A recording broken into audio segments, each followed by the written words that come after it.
안녕하십니까. 진제일의 군사력 이야기를 운영하고 있는 진제일입니다. 오늘도 미국, 러시아, 그리고 미국, 우크라이나 회담 관련해서 말씀을 좀 드리러 나왔습니다. 감사합니다. 실제 전장은 우크라이나이지만 결국 목표는 유럽 국가의 정치 에너지이기 때문에 우크라이나는 그에 대한 초석으로 분석하는데요. 푸틴의 진짜 의도는 무엇입니까?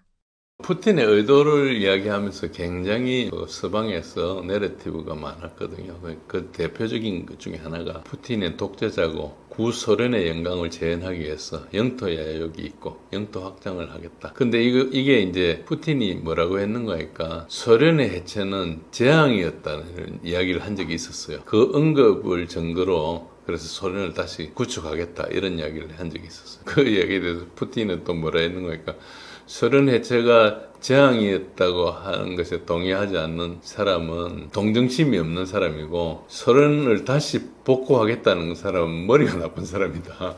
그러니까 소련이라는 체제가 나빴지만은 푸틴의 의도는 뭔가 소련이 해체되면서 독립공화국들이 많이 생겼는데 소련 70년 동안 있는 사이에 그 사이에 러시아계들이 그 독립공화국에 많이 있어요. 예를 들어서 뭐 카자흐스탄 이런 데는 40%가 러시아계입니다. 그러니까 러시아계가 거기 있는데 그게 다 합치면 2200만 명 정도 돼요. 근데 다 거기 독립하다 보니까 러시아계는 소수계 취급하니까 인권 사각지대에 놓인 게 된 거예요. 그 사람들이 거기 가고 싶어 간 게 아니고 소련에서 있다가 보니까 뭐 예를 들어서 카자흐스탄에 우주기지가 있으면 우주공학대로 갔다가 뭐 거기서 결혼해가지고 애들도 낳고 몇 세대 살다 보니까 그 밑에 살게 된 거거든요. 근데 태어나 보니까 이제 그 카자흐스탄에 있는데 사실은 다 러시아계예요. 러시아 말도 하고 러시아 그거 했는데 그럼 소련이 해체돼 버리니까 이제 러시아계가 다 소수가 돼 버린 거죠. 특히 발틱 삼국 이런 데는 거기에 시민권도 안 줘요. 그래가지고 러시아계는 시민으로 취급도 안 하고 여권으로 다니고 그래서 몇 년 이후에 태어난 사람만 주고 이런 식으로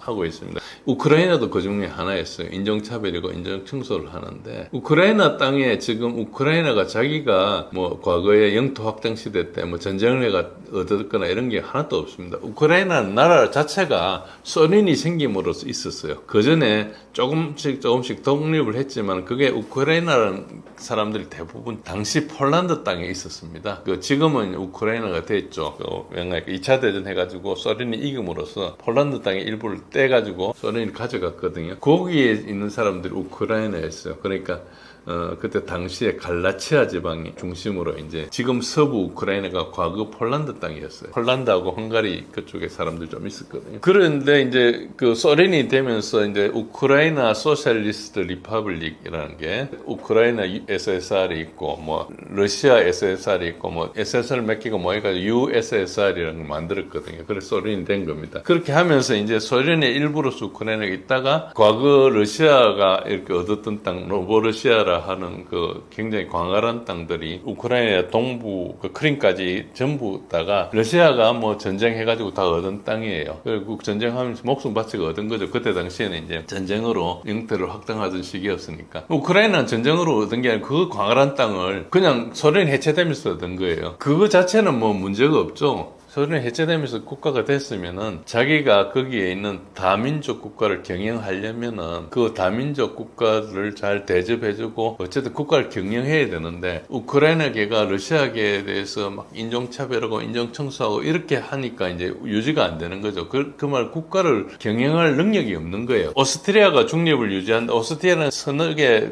그 민족들이 전부 다 그 소수계가 다 대접받거든요. 자기 언어를 쓸 수 있고 차별하지 않고. 그래서 오스트리아가 이제 중립을 유지할 수 있는 거예요. 그 정도가 경륜이 있어야죠. 그런데 어디 다수계가 소수계를 차별하고 하고 뭐 인종청소하고 하면 그게 남아공이나 이런 거 똑같잖아요. 지금 이스라엘의 가자지구에서 일어나는 거라든지 이런 거 똑같아요. 그래서 어쨌든 이제 푸틴의 의도는 그런 쪽에 방치되는 사람들에 대한 자기네들이 도덕적인 책임을 가지고 있는 거죠. 소련이 해체됨을 수있었는데 그런 문제를 가지고 그걸 이야기하는 거고요. 그래서 이제 푸틴의 공식 입장은 나토를 확장을 하지 마라. 나토를 확장해가지고 러시아계 안전을 보장해라는 거하고 그 중에 이제 러시아계 주민을 보호해야 된다. 이제 이게 두 개가 같이 충돌한 게 우크라이나예요. 그래서 우크라이나를 나치화하는 것을 제거하고 그것도 안 되니까 그것도 민스크 1, 민스크 2 협정해가지고 말을 안 들으니까 그러면 내가 직접 다시 다스리겠다는 거예요. 그러니까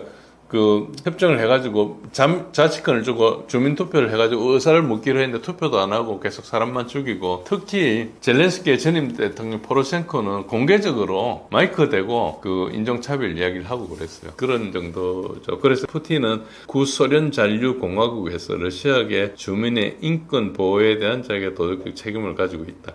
그래서 소련의 영광을 재현하기 위해서 영토 확장 야욕한다. 이런 것들은 다 거짓말이고, 특히 유럽에서는 이제 우크라이나를 먹고 나면 폴란드고 독일이고 쳐들어올 거다 이렇게 이야기를 하는, 그건 진짜 거짓말이에요. 역사적으로 한 번도 러시아가 쳐들어간 적이 없고요. 유럽은 자원이 없고 아무것도 없습니다. 그 쳐들어가면 가난한 러시아가 그 부자 나라 사람들 연금 줘야 되잖아요. 그런 게 해결이 안 되는 거죠. 그런 모순적인 이야기를 계속 하는 그런 상황이라고 보면 됩니다. 그래서 요거는 이제 저번에도 한번 말씀드린 적이 있으니까, 직접 우크라이나를 침공하게 된 이유는 이제 보호 책임이라는 게 있다. 그렇게 대량 학살이나 전쟁 범죄나 반인도적 범죄나 인종청소 이 네 가지 경우에는 국제사회가 개입할 수가 있다. 어떤 조건이 세 가지가 있는데 이 기둥 하나하나를 다 만족하지 않았기 때문에 국제사회가 유엔 헌장 51조에 따라서 개입을 한 겁니다. 이 개입한 논리는 정확하게 나토가 코소보를 개입할 때 그렇게 했습니다. 코소보가 나토 회원국이 아닌데 나토가 개입을 했거든요. 그게 저 규정이었습니다. 유엔 헌장 51조에 따라서 인종 청소를 한다고 빌미를 가지고 했어요.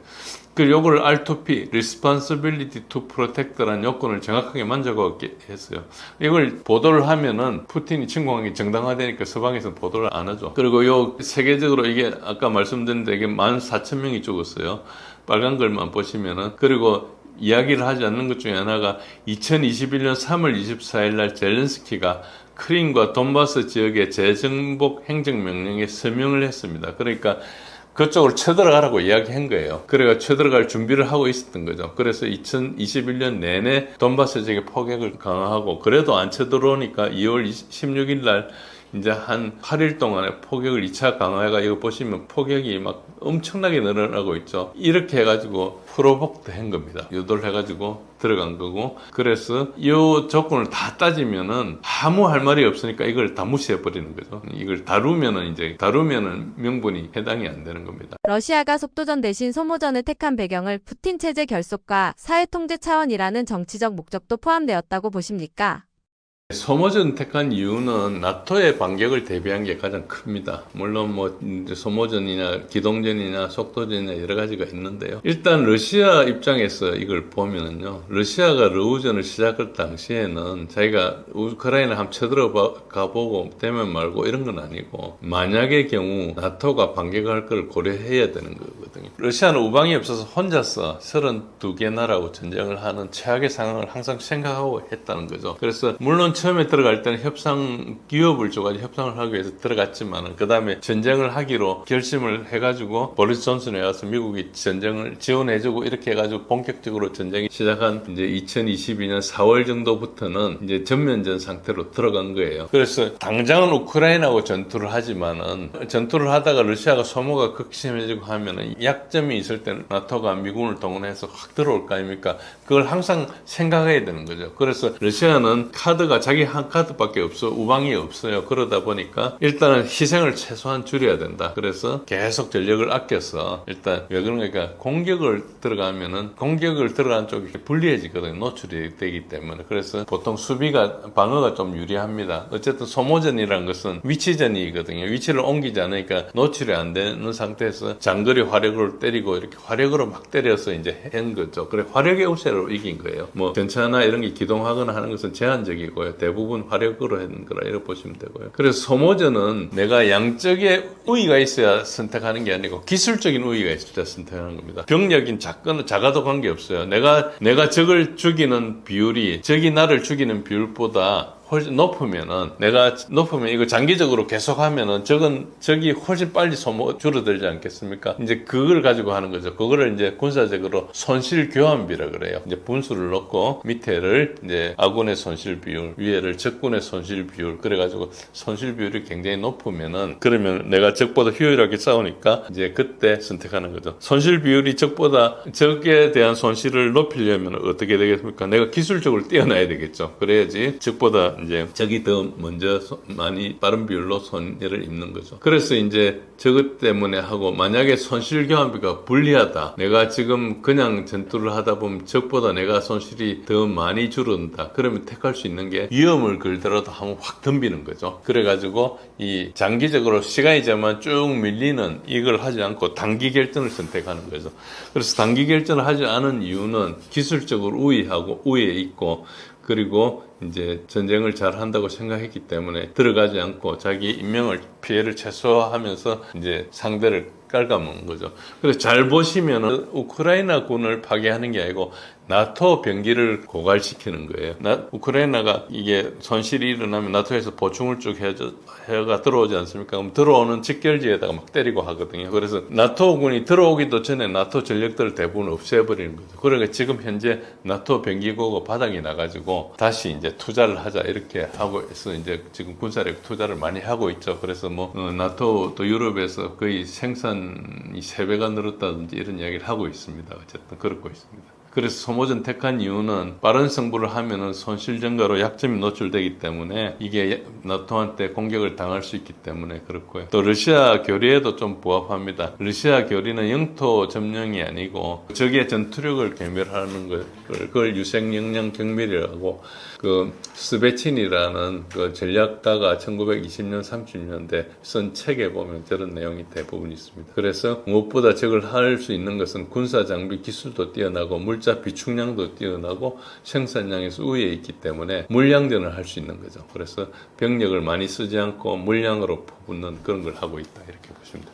1952년생 푸틴은 현재 은퇴를 앞둔 나이입니다. 그의 현재 군사, 외교 행동들이 단순한 권력 유지가 아니라 역사적, 전략적 구축 차원에서 이해할 수 있을까요? 예, 지금 푸틴은 이제 과거에는 좀 서방 친화적이었습니다. 2005년까지 대부분의 서방 지도자하고 개인적인 친구 관계가 있었습니다. 제가 은퇴한 지도자들인데 슈레드, 베를루스코니, 부시, 메르켈, 올랑드, 시라크 이런 사람과 다 친했습니다. 그리고 슈레드하고 독일, 러시아 평화연설도 했고요. 노드 스트림 프로젝트를 시작했습니다.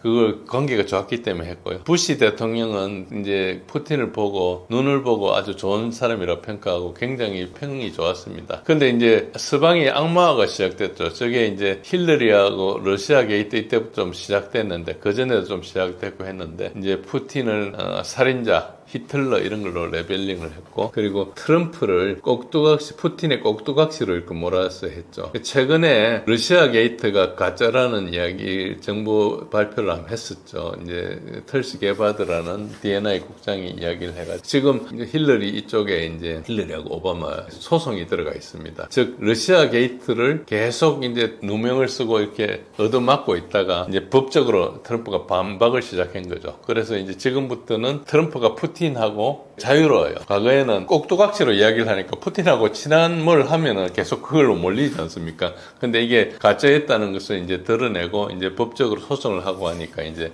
저기에서 좀 자유로워졌죠. 그 전까지는 여튼 푸틴이 트럼프하고 같이 껴가지고 악마화가 됐습니다. 어째 보면은 푸틴 때문에 한 게 아니고 트럼프 때문에 악마화했을 수도 있고요. 어쨌든 뭐 그렇습니다. 물론 2014년도 이제 돈바스전이 일어나고 크림을 합병하고 하면서 이제 오바마가 본격적으로 제재도 하고 했죠. 그때부터 이제 오바마가 사이가 나빠졌는데 뭐 오바마도 처음부터 나쁘진 않았습니다. 어쨌든 그렇습니다. 그리고 이제 아까 말씀드린 대로 이제 소련 붕괴 관점에 대해서 러시아 디아스포라가 차별받고 있기 때문에 푸틴은 가지고 있는 어떤 꿈 같은 게 영국의 이제 코먼웰스, 영국 영연방이라 그래가지고 과거에 영국 지배를 받았던 영국 사람들 문화가 있었던 나라들 모여가지고 그 연방을 만들고 같이 운동도 하고 뭐 여러 행사를 하고 있죠. 이 같은 모델로 러시아 코먼웰스 이런 것을 꿈꾸고 있어요. 그 이유는 지금 러시아 디아스포라들이 차별받고 지금 인권이 마비되고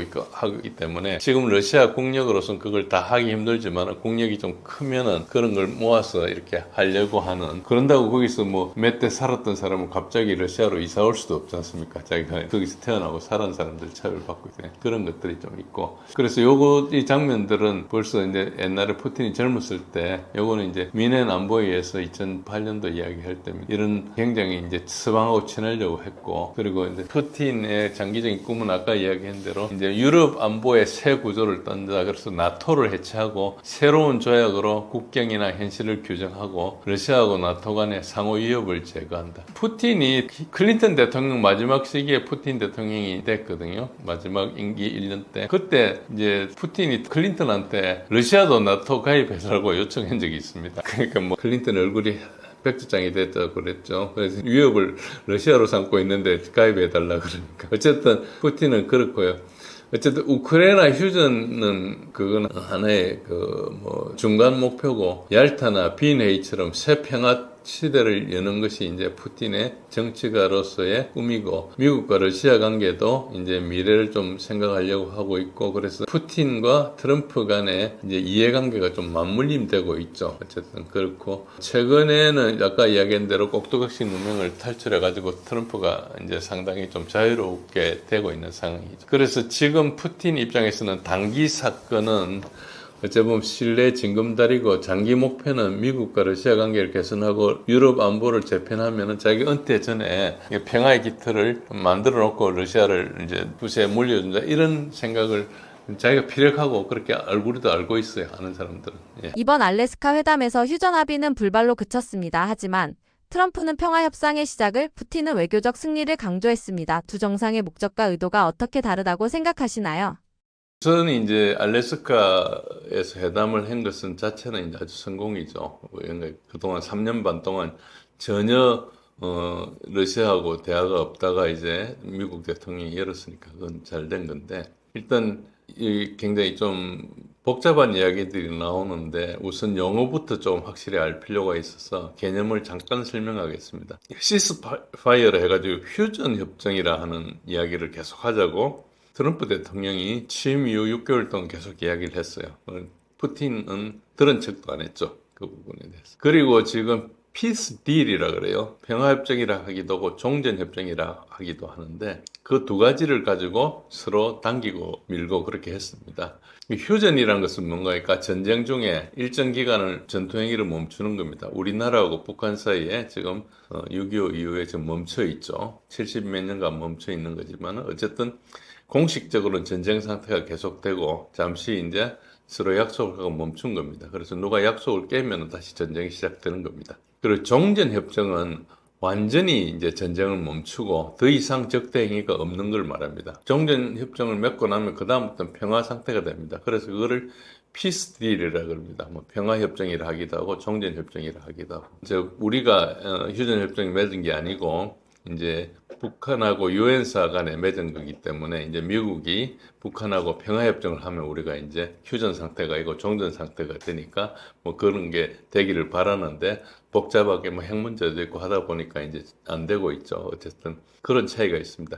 지금 그래서 여기 계속 양쪽에서 러시아하고 그 미국, EU 그리고 우크라이나 쪽에서 하는 이야기들이 휴전이냐 종전이냐를 가지고 계속 이야기를 합니다. 그래서 계속 휴전을 이야기하다가 특히 30일 휴전을 계속 이야기했습니다. 하다가 더 이상 하지 않고 있죠. 근데 푸틴이 그러면 왜 휴전 요구를 거부했느냐 하면은 지금 전쟁이 일어나고 있는데 러시아가 압도적으로 유리합니다. 요즘은 언론에서 러시아가 유리한 게 좀 나오는데 불과 뭐 몇 달 전까지만 해도 뭐 우크라이나가 유리한 것처럼 이렇게 이야기했는데 그게 3년 동안 러시아가 유리했거든요. 여러분들이 언론을 쭉 따라오시다 보면은 어느 시점에서부터 뭔가 잘못됐다는 걸 느끼실 겁니다. 근데 이제 저 같은 경우는 이제 일찍부터 그걸 따라왔기 때문에 알고 있었는데, 2022년 한 9월에서 12월 그 사이에까지만 해도 이제 전쟁이 어느 정도 됐어요. 그런데 2022년 12월 이후부터는 일방적으로 러시아가 이긴 겁니다. 근데 이제 전선이 움직이지 않으니까 생각하기로 뭐 비슷하거나 그렇게 되나 보다 생각하는데 사실은 소모전을 써서 우크라이나군을 거의 뭐 다 없애놨습니다. 그걸 그 유생 역량 경멸이라 그래요. 그게 이제 소련 시절부터 러시아가 가지고 있는 어떤 그건데 일단 땅 따먹는 걸 별로 중요시하지 않습니다. 전투력을 없애는 거죠. 그렇게 하고 있는데 그래서 이제 압도적으로 유리한 상황이니까 여기서 멈춘다는 것은 러시아가 멈추고 나면은 우크라이나 뭐 하겠습니까? 그 사이에 나토나 이런 데서 장비나 군인을 잔뜩 들고 와가지고 이제 옮겨 놓을 거 아닙니까? 그러면은 이제 30일 동안 이제 때릴 수가 없으니까 그 사이에 전투력을 복원시켜 놓겠죠. 그러면은 30일 후에 러시아가 굉장히 강해진 우크라이나군과 다시 싸워야 되는 문제가 발생합니다. 지금은 계속 이제 전쟁이 일어나고 있기 때문에 이제 우크라이나 국경을 통해서 나토 장비가 들어오면 그걸 계속 때립니다. 그래서 뭐 엄청나게 비싸게 준 걸 들어온 거 다 때리고 군인들도 때리고 나토 군인들이 우크라이나 군복 입고 들어오는 것도 때리고 뭐 다 때립니다. 전선에 나타나지 못하게 하고 있는 거죠. 그런 상황인데 30일 하자니까 이제 안 하는 거죠. 그래서 이제 그냥 바로 멈추자. 그게 이제 피스딜이거든요. 그러니까 정전협정을 바로 하면 되는 거지. 그 협상회가 정전하면 되는 거지. 그걸 멈추고 할 필요가 없다. 즉, 휴전협정이란 것은 기운을 차례가 다시 전쟁하겠다는 뜻이고, 정전협정은 평화 상태로 가겠다는 뜻입니다. 그래서 이제 이게 계속 이렇게 됐고, 특히 이제 푸틴이 왜 또 그 휴전 요구를 거부했는가 하니까, 과거에 돈바스 전쟁 때 미न्스크 1협정과 미न्스크 2협정을 맺었습니다. 2014년 9월에 맺은 게 미न्스크 1협정이고 2015년 2월에 맺은 게 미न्스크 2 협정입니다. 그리고 그 뒤에 8년 뒤에 전쟁이 시작돼 가지고 2022년 2월에 이제 그 러시아가 쳐들어갔죠. 그 이후에 이제 바로 이틀 뒤에 우크라이나가 협상하자 그래가지고 또 이제 그 벨라루스 가서 협상을 하다가 그게 옮겨가지고 특히 이스탄불에서 협상을 계속 하다가 3, 4월 협상회가 4월 초에 그 이스탄불 커뮤니케를 해가지고 협상안이 이미 나왔습니다. 거의 한 7, 80% 디테일만 놔둬놓고 이제 뭐 병력을 몇으로 줄일 거냐 이런 숫자만 이제 서로 이제 야 8만으로 하자 10만으로 하자 뭐 이런 정도 차이가 있는 정도로 나왔기 때문에 이제 이게 물을 이고 가고 있는데 영국의 보리스 존슨 수상이 와가지고 그 젤렌스키한테 하지 마라 계속 전쟁하라 우리가 대준다 그래가지고 이제 전쟁이 시작된 거예요. 그게 사실상 그 뒤로부터 이제 푸틴하고 러시아는 이제 전쟁을 계속했죠. 소모전을 했어요. 우크라이나군을 완전히 이제 거의 괴멸을 시켜놓은 상태거든요. 그러니까 이번에 다시 또 협정을 한다는 것 자체가 또 믿을 수가 없는 거예요. 그래서 완전한 협정이 되면은 믿을 수가 있는데 그게 좀 모자라는 것들은 다 술수로 보는 겁니다. 계속 속아왔기 때문에.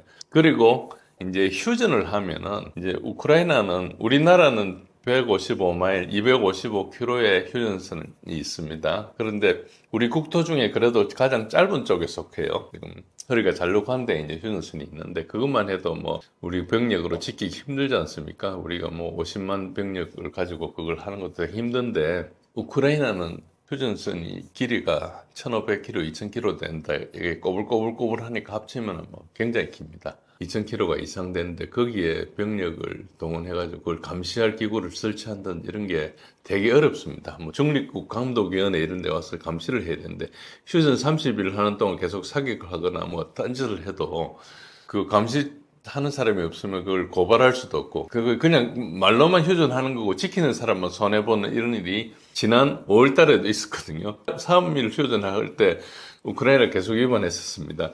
그러니까 이제 전혀 믿지가 않는 거죠. 그런 신뢰의 문제하고 지금 유리한데 왜 휴전 협정을 하느냐는 문제 때문에 반대해 왔었습니다. 근데 이번에 이제 알래스카의 정상회담을 푸틴이 수락한 이유는 뭐냐 하면은 이제 푸틴의 보좌관 우샤코프가 미국이 우리가 받아들일 만한 제안을 해왔다. 이런 이야기를 했어요. 그 내용은 이야기하지 않고. 그래서 이거는 휴전이 아니고 종전을 지금 하려 하는구나를 좀 암시를 했죠. 그러니까 그동안에 계속 받아들이지 않던 것을 이제 받아준 걸로 보이니까. 그런데 아니나 다를까 이제 트럼프가 이제 휴전이 아니고 종전을 이제 이야기를 하고 났어요. 그러니까 그거를 이미 이제 제안했기 때문에 정상회담이 이루어진 겁니다. 그리고 이제 요거는 확인되지 않은 건데 미국의 무기 지원 등 이 우크라이나 지원을 중단 의사를 통보한 것으로 추정을 하고 있습니다. 그런 소문이 있었기 때문에. 그러니까 분명히 미국이 종전을 할 의사를 띄웠기 때문에 이제 이런 협상이 이루어졌다 볼 수 있죠. 그리고 이제 그런 걸 가지고 뭐 이렇게 잘 진행을 했습니다. 잘 진행을 했는데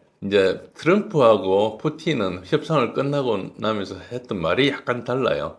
트럼프는 항상 좀 과장도 하고 하지만은 기본적으로는 자기가 이제 이거 어려운 이 협상을 시작했다 하는 그 거래 달인의 이미지를 좀 유지하고 그리고 이때 사실상 말은 어떻게 했든 지난 3년 반 동안 미국이 이 우크라이나전에 대단히 실패했고 제가 지난번에도 말씀드린 적이 있지만은 군비 경쟁에서 미국이 러시아한테 완패한 거다 이런 표현을 쓴 적이 있습니다. 그 정도로 이제 상당히 실패를 했는데 그걸 드러낼 수는 없지 않습니까? 명색이 세계 넘버 원 대통령인데, 그래서 이제 이 실패를 새로운 시작으로 이제 재구성해서 뭔가 이제 앞으로 달라진다 이런 이야기를 하기로 하고, 또 사실은 전쟁 자체에서 러시아가 완벽하게 이긴 겁니다. 알래스카 회담이 보기에 따라서는 미국의 항복 선언과 비슷하거든요. 미국이 이제 우크라이나를 통해서 러시아에 대리전을 했는데 하다가 이제 항복 선언을 했다.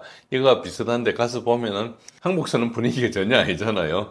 가서 뭐 우리 항복 선언 그러면은 우리가 태평양 전쟁 해가지고 미주리호에서 천황이 와가지고 일본 군들이 항복 서명하는 거, 이런 거 비슷한 걸 생각하는데, 전혀 그렇지 않고 와서 뭐 서로 굉장히 화해롭게 그 레드 카펫을 깔아놓고 이렇게 할 때 푸틴이 와가지고 뭐라 했는 거니까, 내가 여기 당신을 도와주러 왔습니다. 그러니까 나도 도와줄 수 있다고 그러면서 이제 서로 악수하고 이렇게 했거든요. 굉장히 이제 외교적으로 보면 나이스하게 했죠. 사실상 항복 선언인데 그런 게 한 겁니다. 그래서 그걸 이제 겉으로 보면은 굉장히 좋은 외교의 무대지만, 실상으로 보면은 이제 항복 선언이다 이렇게 볼 수 있습니다. 그러나 그거를 정치적으로 포장하고 미디어에 이렇게 하기 위해서 이제 계속했죠. 그런 식으로 이제 해서 재임 주기 업적으로 이렇게 활용을 하고, 그 다음에 후속 협상에 대해서도 이제 이걸 큰 걸 완성시켰으니까 이제 크레딧을 챙길 수 있고, 이런 게 이제 트럼프의 서사고, 푸틴의 서사는 뭔가니까, 이 협상을 하는 거에서 누가 제일 반대하는 거 하면은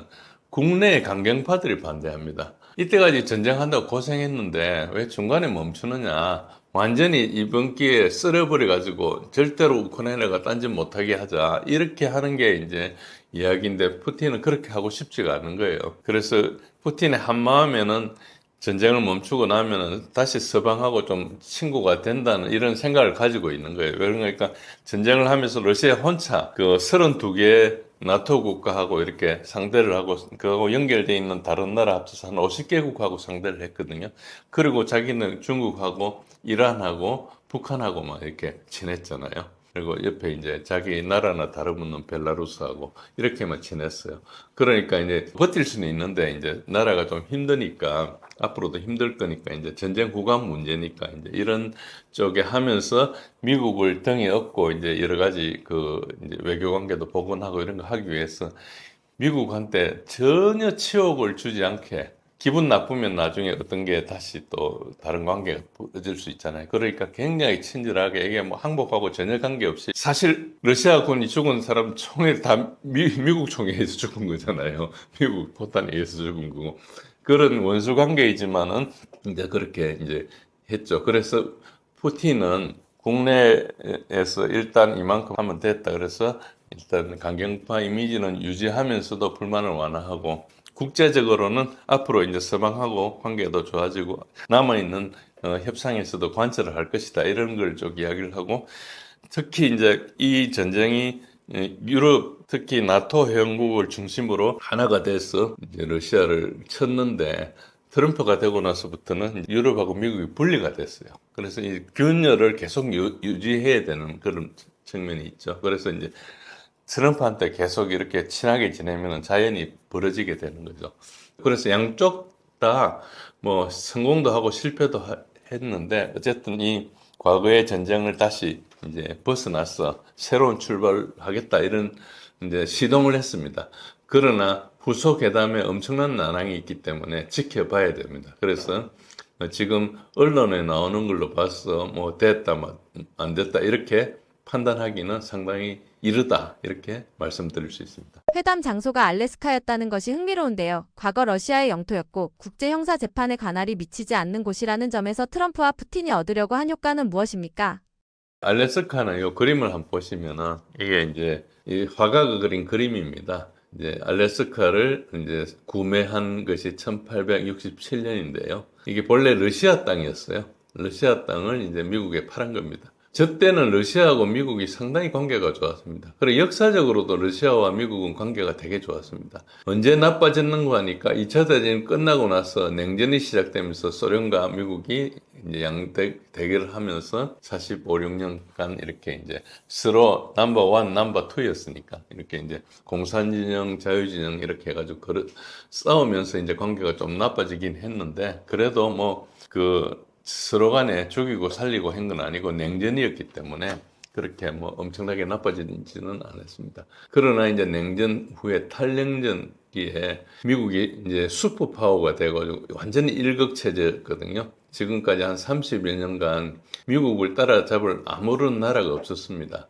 견제도 하지 않고 그 시기에 미국이 너무 오만해져가지고 러시아를 상당히 우습게 보고 냉전에서 미국이 이겼기 때문에 러시아는 거의 패전국처럼 취급을 했어요. 그래가지고 이제 상당히 러시아가 힘들게 된 상황에서 이제 외교적으로도 공격을 했죠. 그래가지고 이제 2000년대 들어와서 푸틴이 집권하면서 러시아가 굉장히 다시 살아났습니다. 그래서 이제 지금까지 이렇게 커온 겁니다. 사실은 굉장히 오랫동안 보면은 러시아하고 미국의 사이가 되게 좋았죠. 그래서 알래스카라는 것이 역사적으로 그리고 지정학적으로 법적으로도 있습니다.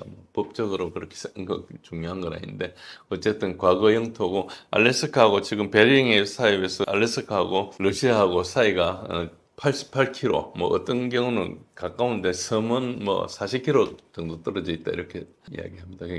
가까운 거죠. 40km 같으면 뭐 서울에서 개성공단 그 정도 되나요? 뭐 그 정도니까 굉장히 가까운 거죠. 그리고 이제 법적인 문제는 이제 미국 영토니까 ICC 관할권 받겠다. ICC라는 건 여러분들이 아시겠지만 로마 어정서에 서명한 국가들은 다 ICC 이제 법을 지켜야 되는데 미국하고 러시아는 들어가 있지 않습니다. 그래서 미국은 뭐 ICC 자체를 그러니까 그런 국제기구가 자기 나라를 건드리는 것을 엄청 싫어하죠. 그래서 그런 것들 다 빠져 있는데 그러다 보니까 미국 영토에 아무래도 이제 그런 귀찮은 게 없으니까 좀 좋죠. 자세히 보시면은 뭐 푸틴이 다닐 수 있는 데가 유럽은 못 가고 터키나 사우디나 뭐 이런 데만 쭉 다니고 있습니다. 그런 이제 ICC에서 그렇게 해놓은 것이고요. 그래서 트럼프는 어쨌든 중립적이고 상징적인 그런 외교 이미지를 구축하고 역사적 상징성과 화해 제스처 이게 이제 알래스카가 좀 중요했죠. 그리고 어쨌든 이 지정학적인 통제 좀 안전하죠. 저는 이제 이 회담이 있기 전에 이런 생각도 했습니다. 실제로 푸틴이 미국에 깔아놓은 함정에 덫에 걸릴 모른다. 회담하러 가서 암살을 당할지도 모른다. 그러니까 이란하고 지난 그 6월 달에 뭐 다 협상하고 60일 동안 협상하기로 했는데 61일째 이스라엘을 가가지고 참수작전을 해버렸지 않습니까? 그런 것처럼 할지 모른다. 그래서 그런 전례가 있으니까 러시아가 너무 순진하게 걸려드는 거 아닌가 이런 우려도 했는데 그런 우려는 이제 우려에 불과하고 없었던 거죠. 그러니까 전체적으로 뭐 상당히 잘 출발한 겁니다. 그리고 뭐 보셨겠지만 F-22하고 B-2가 이렇게 날아가면서 어쨌든 미국의 힘도 가시하고 이런 걸 트럼프가 얻었죠. 푸틴은 뭐 거기서 특별한 것보다는 그냥 온 김에 이게 이제 과거 영토라는 것은 어떤 생각이, 거기 러시아가 꽤 오래 있었기 때문에, 거기 이제 알래스카 원주민들 있지 않습니까? 그 사람, 아이누트라 그러죠. 그 사람들 상당 부분이 러시아 정교를 믿습니다. 그래가지고 러시아 정교, 그 교회도 있고, 그 대주교도 있고 이렇습니다. 그리고 이제 거기에 러시아 병사들 뭐 묘지도 좀 있고 뭐 그런 거 있어가지고 이제 어쨌든 과거 영토를 상기하고 과거에 알래스카까지 러시아 땅이었다는 것은 이제 굉장히 러시아 역사의 위대성을 이렇게 강조할 수 있죠. 그리고 이제 거기 가면은 이제 미국, 서방의 대표인 미국이 러시아를 존중한다 이런 것을 이제 할 수 있는 거죠. 다른 유럽의 조그만 나라들의 리더들보다 큰 미국의 리더가 자기를 존중해 주니까 어쨌든 이제 그 밑에 다른 유럽의 이제 리더들 그런 지도자들은 당분간 정치 노선을 따르겠지만 어쨌든 이때까지 악마화했던 그런 것에서 이제 벗어났죠. 푸틴을 악마화했었거든요. 어쨌든 그렇습니다. 그래서 이제 글로벌 리더의 이미지도 좀 회복하고 그렇다 보면 이제 서방 내부에 균열이 일어납니다. 그러니까 완전히 원수를 만들고 악마화 해놓을 때는 만나질 않으니까 문제가 없는데 이제 만나기 시작하면은 러시아하고 가까워지고 싶은 사람들이 생기지 않습니까? 그러면 멀리 하고 싶은 사람들이 가까이 하고 싶은 사람들을 방해하고 뭐 이럽니다. 그런 것들이 이제 일어나죠. 그래서 그런 부분이 있고 하니까 전반적으로 외교적으로 푸틴이 승리한 거다 이렇게 이제 볼 수 있죠. 그런 것을 이제 이미지를 알렸습니다. 휴전 불발로 인한 표면적인 전선과 실제 전략은 다를 수 있을 것 같습니다. 트럼프와 푸틴의 숨은 계산법이 있을까요?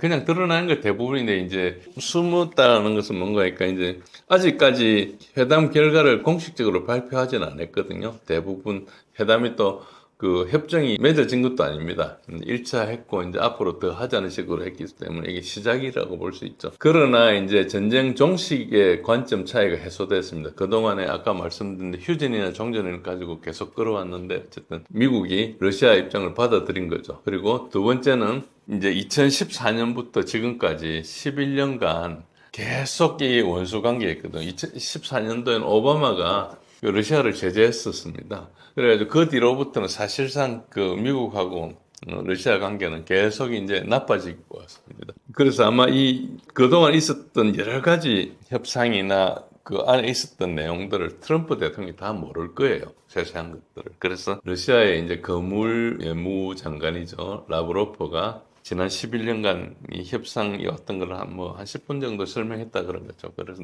역사적인 의미를 설명해가지고 트럼프한테 약간 강의도 한 것 같고, 그 다음에 이제 군사적 의미도 하고 이렇게 해가지고 이제 어쨌든 설득 작업을 좀 했다. 그렇게 볼 수 있습니다. 그래서 러시아 쪽은 실상을 알리는데 되게 노력을 많이 했는데 그 중에 하나가 미국의 이제 정보 실패라는 부분이 있는데요.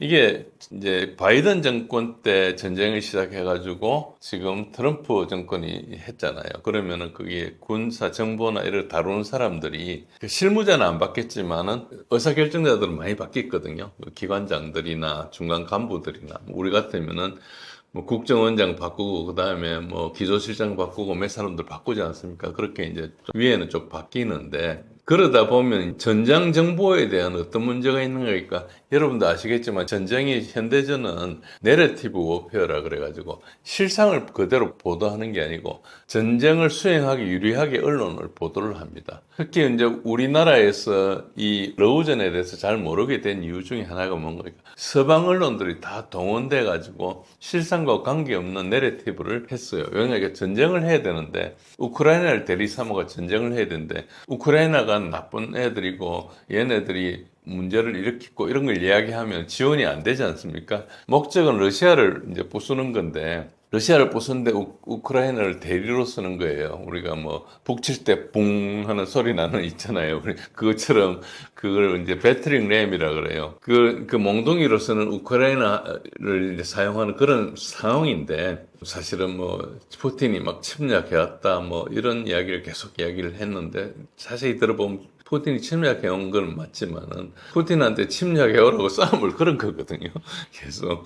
그리고 특히 돈바스에 2022년 전쟁이 일어나기 전 8년 동안 민스크 협정이 일어나는 8년 동안 우크라이나 군이 돈바스 민간인들을 14,000명을 죽였다는 사실은 서방에서 아무도 이야기를 안 해요. 실제로 보도를 하긴 하는데 잠시 보도하고 그다음 닫아버리거든요. 그 엄청나게 큰 문제잖아요. 민간인을 죽였는데 그거를 우크라이나가 네오나치라는 그런 네오나치들이 정권을 잡고 있고 그게 상당히 폭압적인 정권이고 민주주의하고 전혀 상관없는 건데 민주주의 우크라이나를 전체주의 혹은 공산주의 독재자 푸틴이 침공했다. 이렇게 해가지고 우리나라에도 그 국회에 와서 잘렌스키 대통령 영상으로 이야기도 하고 자기 부인이 오기도 하고 심지어는 우리 전임 윤석열 대통령은 잘렌스키를 만나기도 하고 또 우리 우크라이나 지원하자 하는 모금 단체들이 있어가지고 돈도 기부하기도 하고 우크라이나를 지원하자고 시위도 하기도 하고 어떤 사람도 우크라이나를 지원하겠다 하면서 자기가 그 지원병으로 가기도 하고 몇십 명 있는 것 같아요. 그렇게 큰 숫자는 아니지만 그분들이 다 진실을 모르고 간 거예요. 여기가 누가 선이고 누가 악인 거 정도로는 구별을 해야 되는데 그걸 거꾸로 뒤집어 가지고 그렇게 이제 서방 언론이 보도하니까 우리 언론도 그걸 따라가지고 했거든요. 우리는 전군 기자 한 명도 보내지 않았잖아요. 그래 앉아가 책상에서 그냥 남 이야기를 가지고 쓰는 거예요. 그래서 이제 이 정보가 올바른지 틀린지 판단도 못하고 하는 거죠. 정보 실패 문제가 왜 생기는 거니까 이제 예를 들어서 전황을 보도를 하는데 우크라이나가 계속 계속 모사한다 그러면 처음부터 지원을 안 해줬을 거예요. 싸워가지고 이길 가능성이 있어야지 지원을 해주는 거죠. 그러니까 계속 이게 과장을 해서 보도를 하는 겁니다. 그러면 그 과장하는 전과 보도는 러시아군 몇 명 죽였다, 러시아군 몇 개를 파괴했다, 이걸 누가 합니까? 우크라이나군이 적게 하거든요. 우크라이나군이 전쟁하다가 지는데 정신도 없는데 제대로 지키도 안 하겠죠. 근데 대충 뻥튀기가 합니다. 그러면은 미국 정보 당국이 그걸 받아가지고 우크라이나 정보를 하면서 올리면은 미국에서는 전부 다 그게 진짜 정보라고 이제 보고되는 거죠. 누가 대통령한테 내가 가면서 거짓말을 하겠다 하면서 가겠어요? 당연히 이제 보고하는 사람들은 국방부 장관이건 누구건 다 이제 그대로 오는 거죠. 그런데 이제 이게 너무 오랫동안 이제 현실하고 괴리가 되니까 이제 말이 안 되는 거예요. 지금도 트럼프 대통령이 오랫동안 러시아군이 80만 명 죽었다, 90만 명 죽었다 이런 이야기 하는데 그 사실하고 뭐 거의 10분의 1 정도로 틀리는 그런 이야기를 하고 있거든요. 그러니까 이제 이런 것들이 누구 한 명 바뀐다고 되는 게 아니고 예를 들어서 오늘 제가 보고를 하는데 어제까지 80만 명 죽었는데 오늘 가가지고 12만 명 죽었다고 이렇게 70만 명 깎을 수가 없잖아요. 그러니까 그런 현상이 발생하는 거예요. 그래서 그리고 그 정보를 자기네들 직접 이렇게 수집한 것 같으면 수정할 방법이라도 있는데 남은 나라 정보를 가지고 그대로 보고를 한 거니까 이제 안 되는 거죠. 그러니까 이걸 담당하는 사람이 현실과 동떨어진 게 되게 많이 있어요. 그러니까 이게 전체적으로 이게 내러티브 워페어라는 게 우리 전쟁의 한 가지 방법인데 이게 부작용이 그겁니다. 일시적으로 잠시 할 수는 있는데 장기간 오랫동안 하면은 그걸 이야기하는 사람들이 그 정보가 진짜인 양 이렇게 이야기를 해요. 그래서 유럽의 지도자들이 막 이야기를 하고 유럽의 특히 군인들도 꽤 그 정보 장교가 높은 사람들도 그 거짓말을 그렇게 이야기하거든요. 3년 동안 그렇게 들었으니까 그렇게 이야기해서 뭐 어느 나라가 아무리 유명한 장군들이라도 이렇게 와서 코멘테이터 하는데 자기 데이터가 옛날 잘못된 데이터가 계속 입력돼 있으면 그렇게 생각할 거 아닙니까? 그러니까 이제 이게 정보 실패가 내러티브 워페어하고 연결돼 가지고 굉장히 큰 문제를 낳습니다. 그래서 나중에 보니까 완전히 엉터리였다는 것을 누군가 자백하기 전까지는 계속 그 옛날 정보가 들어오는 거라고 볼 수 있습니다. 그런 것들이 이제 되게 많이 있었고, 그래서 어쨌든 이걸 이제 그런 부분에 차이는 좀 있었지만은 트럼프는 이제 그 미팅에 대해서 굉장히 좋게 이야기를 했어요. 그러면서도 뭘 이야기하는 러시아 이야기를 듣고 일단 휴전은 하지 않는다. 종전으로 간다. 그러면서 뭐라고 이야기했는가? 전쟁을 끝내는 평화협정으로 지켜가는 게 가장 좋은 거고 이게 휴전협정을 하면 이게 유지가 되지 않는다. 그래서 휴전협정은 방법이 아니다. 이 이야기를 딱 하고 나서 그다음부터는 나토, EU, 우크라이나 네오나치들이 그동안 이야기했던 거 싹 다 없어졌어요. 근데 이제 엊그제 8월 18일이죠. 그 백악관에 와가지고 EU하고 뭐 그 젤렌스키하고 회의를 하면서 독일의 메르츠 총통이라 그러죠. 챈슬러라 그러는데 그 총통은 다시 또 그 휴전협정 이야기를 꺼냈어요. 그런데 그 자리에서도 트럼프 대통령이 휴전은 아니다. 내가 원래 6개의 전쟁을 끝냈는데 전부 휴전하지 않고 바로 종전을 했다. 그런 이야기를 하면서 그걸 종전했어요. 그러니까 알래스카 그 회담을 하고 나서부터 확실히 하나 바뀐 것은 트럼프가 완전히 종전으로 간다. 앞으로 평화협정을 하지 휴전 이야기는 하지 마라. 이걸 이제 정리했죠. 그건 확실하게 됐습니다. 그리고 이제 여러분들도 이 회담에 대해서 좀 아셔야 될 게 뭔가 하면은 이제 미국하고 러시아 관계가 있는데 미국 입장에서 우크라이나는 정말 하찮은 문제 중에 하나예요. 그러니까 미국은 세계를 경영하고 특히 트럼프 대통령은 뭘로 당선이 됐는가 하니까 미국을 위대하게 하겠다고 해가지고 당선이 돼가지고 그걸로 2번이나 당선이 됐어요. 첫 번째도 마가라고 해서 됐고 지금 2번째도 그렇게 됐는데 그런데 그 사이에 미국의 빚이 엄청나고 미국의 산업은 더 파괴돼 있고 이런 상태에서 지금 그걸 돌리기 위해서 제조업도 데리고 하기 위해서 막 관세를 막 때리지 않습니까? 그렇게 막 포괄적인 걸 하는 것은 그거 말고 살릴 방법이 없다고 생각하니까 하는 거예요. 성공할지 안 할지 모르지만 어쨌든 방법은 맞아요. 미국 입장에서는. 우리 같은 입장에서는 좀 기분 나쁘고 우리도 죽을 지경이지만은 어쨌든 그렇습니다. 그런 걸 해야 되는데 러시아하고 관계도 이렇게 해야 될 문제가 있어요. 핵 문제도 있고 그리고 뭐 북극 개발이라든지 뭐 여러 가지 사업들이 있는데 그런 것들을 이제 전부 못하고 있으니까, 이제 우크라이나가 어째 보면 그런 거에 하나의 걸림돌이거든요. 그걸 빨리 정리하고 넘어가고 싶은 거예요. 그런 이제 부분이 있었다. 어쨌든, 그래서 일단은 차고 나오는데 이제 남은 것은 EU하고 우크라이나가 남았죠. 그런 부분이 있고요. 그리고 이걸 이야기하면서 그 전 대통령이었던 있다가 지금은 이제 그 뭐 약간 블로그 비슷하게 하고 있는 약간 한직에 있는 메드베데프 전 러시아 대통령이 뭐라고 이제 했는가 하니까 러시아 대통령이 미국 대통령에게 우크라이나 분쟁 종료 조건을 개인적으로 그리고 상세하게 제시했다. 즉 푸틴이 자세히 설명했다는 거죠. 알아듣게. 그러니까 이게 되게 중요한데 그간에는 이제 직접 만나지 않고 사람 시키고 오고 저고 하니까 이제 정확하게 상황을 모르고 미국 이야기만 듣잖아요. 미국 아까 이야기한 대로 정보 실패가 좀 있는데 이제 러시아 대통령이 와가지고 자기가 거기서 거짓말하지는 않을 거 아닙니까? 협상 상대니까. 그래서 정확하게 제시했다. 그래서 본래 회담이 점심도 먹고 해가지고 7시간 하기로 했는데 3시간 정도에 끝났거든요. 그렇게 된 이유가 이제 그 미국 대통령 알고 갔던 거하고 실제로 가보니까 좀 달랐기 때문에 대안 제시나 이런 것들이 좀 꼬여가지고 뒤에 회의를 단축한 걸로 이렇게 생각이 듭니다. 이번 알래스카 회담이 전환점일까요? 아니면 양측 전략의 일관성을 재확인한 분기점일까요?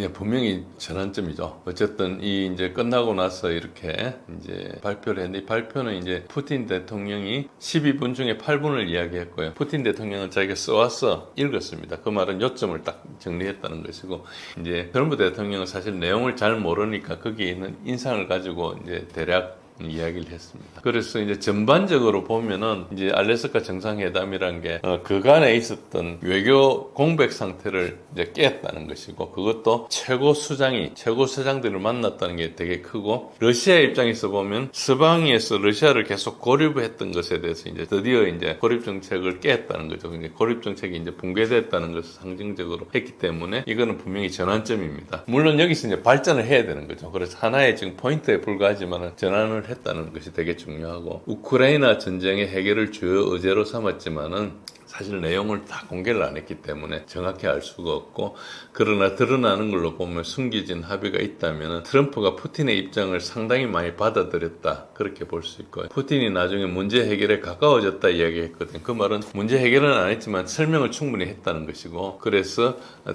트럼프는 앞으로 러시아에 대한 압력을 더 이상 확대는 안 할 것 같아. 그렇게. 그전에는 뭐 세컨더리 보이콧이라 해가지고 뭐 엄청나게 공갈 때리고 있잖아요. 그런 일은 앞으로 좀 없을 것 같고 그 대신에 이제 협상은 남아있죠. 일단은 그리고 전제 조건 없이 협상과 전쟁을 동시에 휴전하지 않고 지금 전쟁하면서도 협상을 하고 있잖아요. 근데 이게 러시아 사상하고 일치해요. 러시아는 항상 전쟁하면서도 협상을 합니다. 그러니까 서방은 전쟁하다가 이제 끝낼 때쯤 돼가지고 협상을 하지 않습니까? 그런데 러시아는 좀 달라요. 러시아는 왜 다른가 하니까 클라우즈비체의 이제 그 사상인데요. 이 전쟁이라는 것 자체가 다른 수단에 의한 정치의 연속이라고 보는 거예요. 그러니까 정치적 목적을 달성하기 위해서 전쟁을 하는 거기 때문에 전쟁하면서 협상을 하다가 정치적 목적이 달성되면 그 자리에서 끝낼 수도 있고 정치적으로 안 풀리면 다시 전쟁을 할 수도 있고 이런 생각을 가지고 있는 거예요. 그 전쟁의 목적이 전쟁을 하는 이유가 정치적 목적을 달성하기 위한 거니까 그래서 협상은 항상 열어놓는 거죠.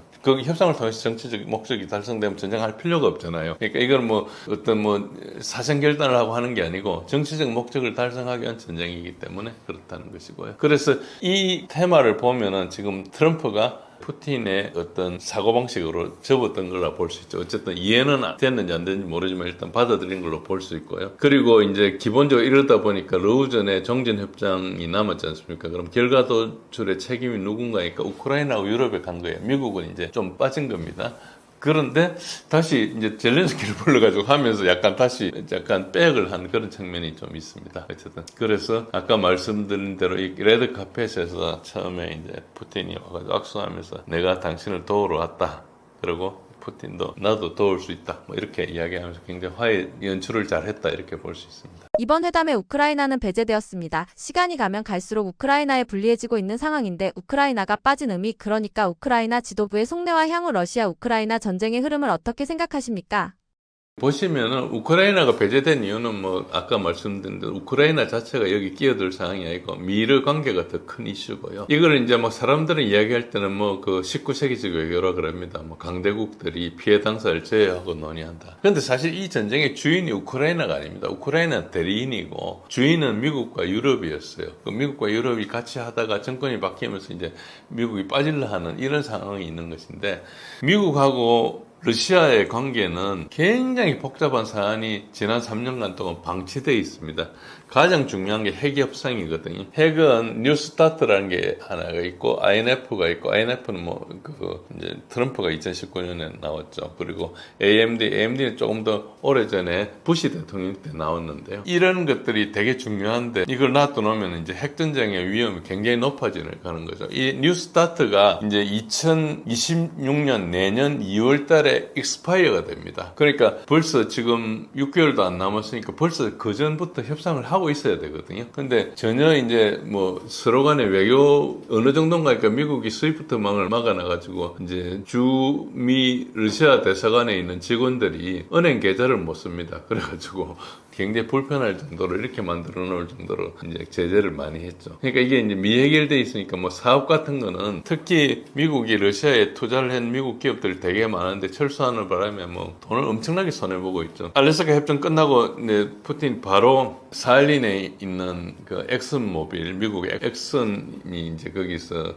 유전을 개발하고 있는데 그 철수를 했죠. 2022년 10월에 철수를 했습니다. 철수를 했는데 이 사람이 다시 이 회사가 다시 들어올 수 있는데 이제 서명을 했어요. 그 사이에 3년여 사이에 3년 조금 안 되는 기간에 46억 불을 손해봤다 하더라고요. 우리 돈으로 한 6조 가까운 돈을 손해를 본 거죠. 엄청난 돈이죠. 그런 게 한두 개가 아니고 수천억 불 있다고 그런 정도로 피해가 심했죠. 그러니까 비즈니스 쪽에서 빨리 협상을 해라는 압력이 되게 많이 들어오고 있는 거예요. 어쨌든 그래서 이런 것은 우크라이나하고 미국하고 러시아 해야 될 일이 많은데 이제 우크라이나전이 걸림돌이니까 이걸 이제 해결을 한다 이런 이야기인데 우크라이나는 전혀 지금 러시아하고 협상할 태도가 아니에요. 왜 그런가 하니까 우크라이나는 자기가 전쟁 주인이 아니고 남의 돈 끌어서 가지고 전쟁을 하고 있으니까 전쟁한다고 자기가 돈 더 들어가는 것도 아니고 하니까 그리고 이미 피해도 많이 받고 하니까 지금 종전을 해서 얻는 게 별로 없어요. 그리고 종전하면 그러고 선거하면 바로 젤렌스키 쫓겨날 가능성도 있거든요. 차라리 지금 전쟁하고 있을 때 하는 게 좀 나을 수도 있는. 그러니까 이게 종전 이후에 그림이 안 그려지는 거고 특히 이제 유럽에서도 그렇습니다. 유럽도 우크라이나 뒷배가 되어 있는데 여기서 평화를 안 가져와요. 계속 전쟁하겠다는 얘기만 하고 있습니다. 그럼 유럽이 전쟁하려면 군대가 있어야 되잖아요. 군대도 없어요. 유럽 군대 아마 다 합치면 우리나라 군대하고 될런지 안 될런지 어디 벌판에서 만나고 하면 우리나라 군대보다 적을 수도 있어요. 물론 이제 나라가 30 몇 개 나라가 있으니까 엄청나게 이제 제가 말한 건 좀 과장이지만은 거기도 행정병도 있고 하니까 실제 전투병력을 모으면 별 상대가 안 된다 이런 그런 뜻입니다. 정확하게는 틀린 이야기고요. 그렇지만 대략적으로 유럽 군대가 그 정도로 이제 약하다. 그런 상태에서 이제 우크라이나 뒤를 봐줄 수가 없는 상태죠. 그런 상태로 이제 계속 전쟁을 하자 그러니까 결국은 뭡니까? 전쟁을 계속하면은 결국 미국 군을 끌어들이겠다는 뜻 아닙니까? 그럼 1차 대전하고 2차 대전하고 똑같아지거든요. 그래서 이제 그걸 자르려고 하고 그러고 있습니다. 그리고 우크라이나하고 러시아 보고 협상하라고 이렇게 트럼프가 떠밀어가지고 협상을 3차례 했었어요. 근데 전혀 일보도 전진 안 하고 했던 게 주로 시체 교환, 포로 교환 이런 거 정도만 했어요. 그 다음에는 자기네들 가지고 우리가 텀싯이라 그래요. 요구 조건들이 변하지가 않습니다. 그러니까 이제 도저히 안 돼가지고 이제 트럼프가 나서서 했다고 볼 수 있죠. 그래서 유럽도 평안이 없는 한 이제 평화협상에 참가하지 못하는데 문제는 결국은 이제 그 사람들이 결국 필요하기 때문에 이제 끌어가야 되는데 전부 다 생각이 다른 거기 때문에 이제 서방에서는 되게 힘들죠. 러시아는 국내 문제 해결하면 되니까 간단한데 미국은 되게 힘들다. 그래서 우크라이나 지도부 속내는 어떻게 됩니까? 3년 반 동안 열심히 했는데 이제 서방이 자기를 버리니까 분노와 실망과 배신감 이런 게 있죠. 그래서 사실 그런 것들이 폭발하고 있죠. 그것 때문에 이제 좀 난리가 나고 있고 전쟁의 흐름은 좀 이따 말씀드리겠지만 이게 소모전입니다. 소모전은 전선 이동이 안 보이니까 되게 느린 것처럼 보여요. 근데 손실은 엄청나게 생깁니다. 주로 기동전하고 좀 다르죠. 기동전은 손실이 안 생기고 빨리 가가지고 장악해가지고 꼼짝 못하게 항복시키고 이렇게 해가지고 끝나는 건데 이제 소모전은 거기서 이제 계속 때리거든요. 그래서 우크라이나 같은 경우는 장거리 화력, 러시아의 장거리 화력, 포병, 항공 폭탄, 뭐 미사일 이런 걸 드론, 요즘 드론이 많죠. 이걸로 많이 소모가 됐다고 볼 수 있습니다. 그래서 손실 누적으로 한계에 도달했고 그렇습니다. 요 그림은 보시면 두 가지입니다. 하나는 이제 서방이 트럼프가 푸틴하고 만나는 것을 이제 트럼프가 속아 넘어간다, 이걸 기사화하는 것이고, 이 기사가 대표적인 기사입니다. 이런 기사가 굉장히 많습니다. 제가 하나를 골라왔던 거고, 두 번째는 이제 프랑스 샤를 앱도라는 것에서 만평인데 보시면은 이제 젤렌스키가 여기 이제 요리가 되는 거죠. 바베큐 그릴을 올려놓고 한다. 이제 그래서 젤렌스키 운명이 어떻게 될 거다 이런 걸 상징했는데, 상당히 약간 상반된 의견이지만은 어쨌든 관점을, 이제 서방은 지금 이거 협상을 반대하고 있고, 그리고 이제 협상이 계속 진행되면은 이제 우크라이나에 이제 더 이상 이제 생존할 수 없다, 이런 걸 이제 뜻하는 거죠. 그래서 거의 이런 식으로 대충 가고 있다고 볼 수 있습니다. 그리고 지난번에 한번 설명드린 적이 있지만, 이 전쟁 자체가 대리전이고 기본적으로 전쟁에서 이기는 게 아니고 러시아 경제를 무너뜨려서 정권을 교체하겠다, 이런 뜻이었습니다. 여기 빨간 글로 쓴 것들은 제가 이건 여러 번 말씀드렸기 때문에 알고 계실 겁니다. 그래서 핵심은 러시아의 경제를 무너뜨리겠다 했는데 경제가 무너지지 않았기 때문에 문제가 된 거고요. 그리고 여러분들이 아시는 게, 대부분 사람들이 어떻게 생각하는 거니까 러시아가 가만히 있는 우크라이나를 침공해왔다, 이렇게 보고 있거든요. 그래서 그걸 영어로 이야기하면 unprovoked라 그럽니다. 계속 이때까지 EU나 나토 관리들은 항상 마이크 앞에 나와가지고 대중들한테 unprovoked war를 러시아를 악마화하는 이야기를 선언하고 이야기를 했거든요. 그런데 그걸 다 조작한 것이 이제 다 드러났죠. 여기 오른쪽에 있는 책을 스캇 홀턴이라는 사람이 썼는데, 프로복스다, 이게 미국이 전쟁을 유도한 거라는, 이게 900페이지짜리 책입니다. 세세하게 자료가 있습니다. 제가 지금도 저걸 마지막 부분까지 다 못 읽었어요. 한 4분의 3까지 읽고 못 읽었는데, 내용을 보면은 너무나 자세한 것들 많습니다. 혹시 뭐 이거 인용하시거나 하면 이 책을 사서 보시면 좋습니다. 너무나 사실이 많고.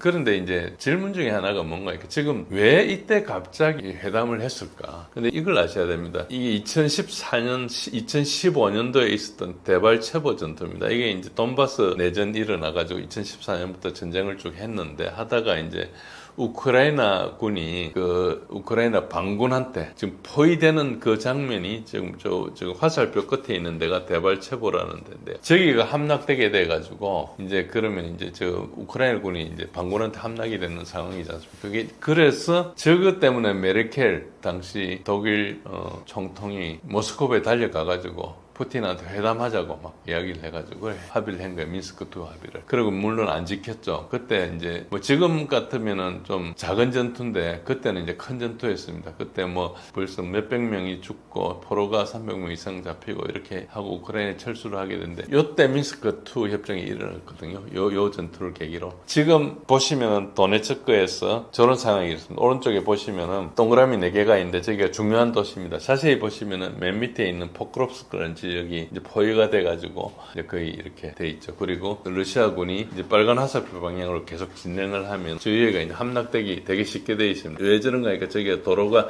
한쪽으로 연결돼가지고 이제 도로 하나를 통제하면 저게 완전히 보급이 끊기는 상황이거든요. 그래서 굉장히 급한 상황이었습니다. 그 전까지는 전선 이동이 별로 안 되다가 최근 몇 달 동안 전선 이동이 굉장히 많이 됐습니다. 그래서 그 이유는 이제 우크라이나 병력이 부족해가 그런 겁니다. 그래서 도네츠크 전선에서 우크라이나군이 막 돌파하는 상황, 아까 말씀드린 2015년도 데발체보 전투하고 비슷한 상황입니다. 그래서 이 상황이 이제 미국 정보를 통해서 트럼프 대통령한테 보고가 됐을 걸로 생각합니다. 그래서 급박한 전선 흐름 때문에 이게 촉발됐다. 그러니까 50일 최후 통첩을 날린 게 7월 14일이거든요. 그런데 불과 2주 있다가 10일, 12일 최후 통첩을 다시 날렸어요. 그러니까 40일을 이렇게 깎은 거죠. 그게 왜 그렇게 했겠어요? 이제 뭔가 급한 사정이 일어난 거죠. 그리고 있다가 한 일주일, 한 열흘 만에 미러 정상회담을 발표를 했어요. 그러니까 이 8월 8일이 마감 날인데 이걸 했거든요. 그러니까 이 데발체보가 거의 같다, 이렇게 보시면 거의 정확한 해석이라고 봅니다. 지금은 조금 더 진행이 돼가지고 이제 이게 월요일날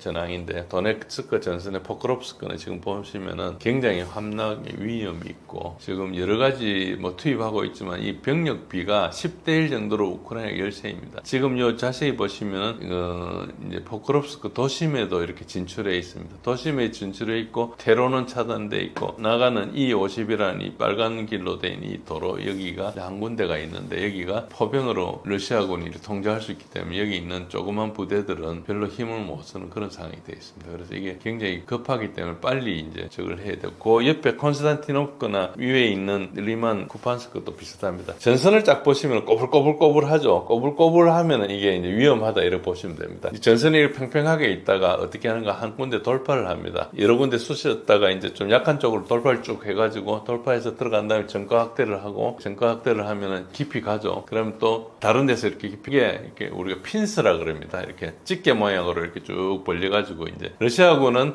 사면을 다 포위하지 않아요. 사면을 다 포위하면 안에 있는 사람들이 굶어 죽거나 극심한 저항을 해야 되기 때문에 자기가 피해가 늘어나니까 열어놓아요. 열어놓으면 이제 철수할 길이 한 군데니까 거기서 이제 많이 때릴 수가 있죠. 그렇지만 전멸을 시키잖아요. 그러니까 그래서 우크라이나가 조직적으로 철수하면 상당히 많이 전력을 살은 상태로 나갈 수 있는데 어쨌든 우크라이나는 또 무조건 지키라 뭐 거의 히틀러처럼 그렇게 하기 때문에 젤렌스키가 그런 명령을 하니까 이제 다들 그냥 철수할 시간을 못 놓쳐가지고 굉장히 손실이 많이 늘어나고 포로도 잡히고 그런 일이 발생하는데 그러니까 이게 전선이 꼬불꼬불하게 동그란 모양으로 생긴 그걸 우리가 콜드론 즉 가마솥이라 그래요. 그런 모양으로 생기면 다 위험하다 보시면 됩니다. 최근에는 그 전까지 몇 달 전과 달리 전부 다 꼬불꼬불한 전선이 생겨 있는데 이 이유 중에 하나가 우크라이나 병력이 되게 부족해가지고 잘 지어놓은 요새 속에서도 가보면은 병력이 없어요. 그러니까 그 정도로 이제 그 병력이 많이 비어 있다. 그래서 이게 이제 그동안 누적 효과가 지금 나타나고 있는 겁니다. 요거는 이제 도네츠크 남부 지역에 위에 이제 포크로프스크를 계속 막다가 보니까 이때 풍선 효과로 밑으로 방어망이 약해지가 이러는 거고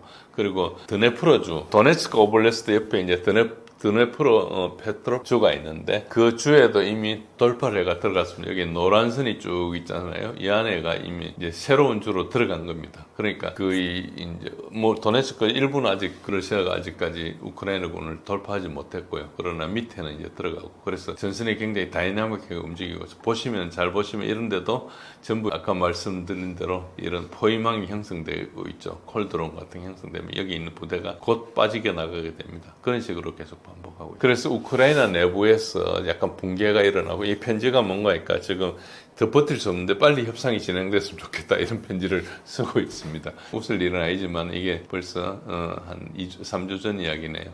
그럴 정도로 내부적으로 버티기 힘든 이런 게 일어나고 있고 말씀드린 대로 인원 손실이 급증해가지고 최근에는 보면은 인원 손실이 한 단계 올라왔습니다. 그때 많을 때 이렇게 중간에 되게 피크를 쳤던 데는 2024년도에 우크라이나가 러시아로 침략했죠. 쿠르스크 지역을. 그때 하면서 손실이 많이 늘어났고요. 그 다음에는 이제 쭉 이제 1,300명, 400명의 선에 있다가 최근에는 1,200명, 1,300명 선에 있다가 지금 올라가 1,300명, 400명 선으로 한 10% 정도 증가했어요. 그러니까 이게 계속 증가하고 있는 추세니까 전선이 굉장히 많이 붕괴되고 있는 거고 이 추세가 어떻게 되는 거예요? 처음에 이제 손실이 증가하다가 마지막에 급증을 합니다. 그래서 이 누계 손실을 보면 이렇게 거의 비슷한 형태이기 때문에 왼쪽이 2차 대전 독일이고 오른쪽이 이제 지금 현재 우크라이나군에서 제가 이제 그러죠. 빨간 표현만큼 차이가 난다. 그래서 이건 뭐 별 차이도 아니지만 3, 4개월 버티기 힘들 것이다. 그래서 뭐 전쟁을 하려면 얼마든지 계속 하겠지만은 실제로는 버티기 힘들다. 그래서 뭐 11월 정도 되면은 협상하고 관계없이 항복하지 않을까 이런 이제 생각할 정도로 이 수치는 그렇게 이야기하고 있습니다. 뭐 그거는 결정할 문제니까 이제 우크라이나에 달린 문제긴 하죠. 알래스카 회담이 끝나고 3일 뒤인 8월 18일 트럼프와 젤렌스키가 회담을 가졌습니다. 국제 정세가 극도로 민감한 시점에 유럽 주요 지도자들까지 함께 동행했습니다. 동행하는 점에 대한 전략적 의도는 무엇입니까? 예, 이제 그 워싱턴에서 했죠. 우리가 아시다시피 2월 28일 날 뭐 젤렌스키하고 트럼프하고 한바탕 붙었던 일도 있을 거예요. 일단 EU 사람들이 동행한 이유는 젤렌스키 트럼프 회담 자체가 이제 알래스카 회담의 후속 회담이니까 그때 들은 내용들을 이제 직접 젤렌스키하고 그 트럼프 대통령이 의논을 해서 이제 나갈 방향을 잡기 위해서 온 건데 EU 지지자들이 왔어요. 부르지도 않았는데 그 온 이유는 일단 젤렌스키가 너무 이제 지금 난처한 입장이니까 자기네들 좀 지원해주러 온 게 가장 큰 거고요. 그래서 우크라이나에 대해서 지지도 하고 보호도 하고 이런 이야기도 해주고 그러면 이제 서방 내부에 또 단합도 과시하고 이게 EU나 뭐 이런 여러 나라들의 조직들은 각자 사정이 다르기 때문에 분열이 되기 쉽거든요. 그래서 이제 예를 들어서 뭐 하나의 제재를 했는데 어떤 나라는 제재가 피해를 별로 안 보는데 어떤 나라는 피해를 굉장히 극심하게 보면은 그 제재 정책에 대한 반발이 되게 많지 않겠습니까? 그런 거 비슷하게 국방비를 5%로 하자 그러면은 그 뭐 1% 하기도 힘든 나라 보고 5% 하라고 하면 죽을 지경이겠죠. 이미 이제 여유 있는 나라 다르고 그런 것처럼 이제 사정이 다르기 때문에 되게 어려운 거죠. 그래서 이제 저 EU 지도자들 한꺼번에 몰려 다녀야지 EU 내부도 단합을 할 수 있다 이런 것이고요. 평화 협상에서 유럽이 그래도 뭔가를 해야 된다.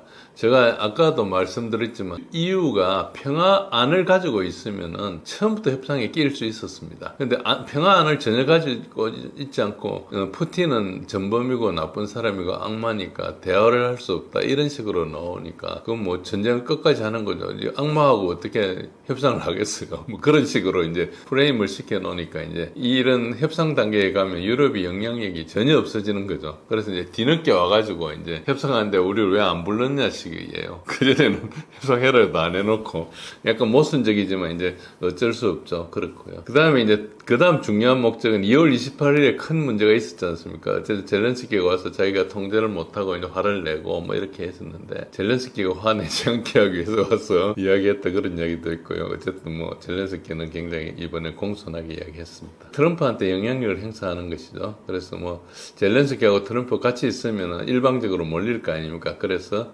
젤렌스키 뒷배가 되러 온 겁니다. 그리고 또 한 가지는 이제 그동안 계속 주장해온 휴전 협정을 또 이야기를 하면 혹시 트럼프가 바뀔 수 있으니까 그걸 또 요구를 해본다는 거죠. 물론 이번에는 안 바뀌었습니다. 그런데 이제 여기서 제일 심각한 문제가 지금 마지막 말씀드리는 문제인데 평화협정으로 가고 있는데 이걸 전쟁협정으로 변경을 시도하고 있고 이게 좀 성공한 것 같아요. 그래서 알래스카 회담부터 지금 일어난 것들이 약간 전부 다 도로목이 될 공산이 좀 큽니다. 오른쪽에 보시면 파이낸셜 타임즈 영국의 신문이죠. 뭐 여기 우리나라 같은 뭐 경제점 한국 경제 뭐 매일 경제 이런 거 비슷한 경제지인데 뭐라 했습니까? 우크라이나가 1,000억 불이죠. 1,000억 불만치 외교 무기를 파는 것을 이제 트럼프한테 주고 안보 보장을 얻는다. 이런 이야기를 했어요. 이게 뭔가니까 1,000억 불 중에서 뒤에는 제가 뭐 90억 불이라는 얘기는 1,000억 불입니다. 1,000억 불 중에 500억 불은 우크라이나가 이제 무기를 미국에서 사는 거예요. 유럽 돈으로. 이제 유럽이 이제 미국한테 500억 불 주고 미국이 무기를 500억 불 주는 거죠. 그러니까 미국 입장에서는 지원하는 게 아니고 파는 겁니다. 그러니까 거래가 되죠. 그리고 두 번째는 또 이제 미국이 이제 우크라이나의 공장에 들어온 공장에 투자하는 겁니다. 500억 불어치. 뭐 그렇게 이제 설정이 돼 있어요. 어쨌든 이게 트럼프를 매수하는 행위거든요. 뇌물을 주고. 그리고 이런 일이 일어나면 뭐가 좋아지는가? 여러분 잘 보시면은 이제 이거를 이제 그 RFK 주니어 그 지금 현재 트럼프 정부의 보건부 장관입니다. 존 F 케네디 대통령의 조카죠. 로버트 케네디의 아들이 지금 이제 보건부 장관을 하는데 이 사람이 그 공공연하게 뭐라 했는가 하니까 우크라이나 프로젝트 우크라이나 프로젝트는 역사상 가장 큰 돈 세탁 스키입니다. 그러니까 돈을 미국에서 우크라이나에 주면은 우크라이나 그 돈이 있지 않습니까? 그러면 미국 정치인들이 가가지고 그 돈을 외교 횡령에 실어가 오고 그런 식으로 하는 거죠. 자꾸 뭐 우크라이나에서도 그걸 계속 이제 부정으로 세고 뭐 우크라이나에 준 무기가 멕시코 마약 카르텔이 가지고 있고 이런 일들이 굉장히 많거든요. 그러니까 이제 우크라이나 부패 사회고 통제가 되지 않고 그렇게 만들어야지 또 이제 돈을 떼가고 하니까 이제 그런 일들이 계속 일어나는 건데 여기 잘 보시면 이 지도자들이, 유럽의 지도자들이 잘 보세요. 여기 이 사람들이 전부 임기가 몇 년 안 남았어요. 그러니까 임기가 몇 년 안 남고 이제 이 끝무렵입니다. 지금 그러니까 이 전쟁을 뭐 3년이건 얼마나 더 하고 이 사이에 돈이 올 때 자기가 이런 사업을 벌려놓으면 방위산업체나 이런 데서 큰 돈을 먹을 수 있는 거죠. 그러니까 이 부패 일면, 이거는 이제 언론에 보도되지 않는 거지만은 여러분들 아셔야 될 게 유럽 지도자들의 리타이어먼트 플랜이다. 그러니까 이런 큰 돈이 오가는 데서 떨어지는 거죠. 이 사람들이 전부 다 그런 걸 노리고 있다고 그렇게 생각하시면 됩니다. 그리고 돈 받고 은퇴해버리잖아요. 그러니까 예를 들어서 지금 자기가 결정해놓고 뭐 몇 달 후에 은퇴하면 그다음부터 이제 그 업체에서 뭐 대접을 해주겠죠. 그런 식으로 해서 뭐 정치 자금도 받고 뭐 이렇게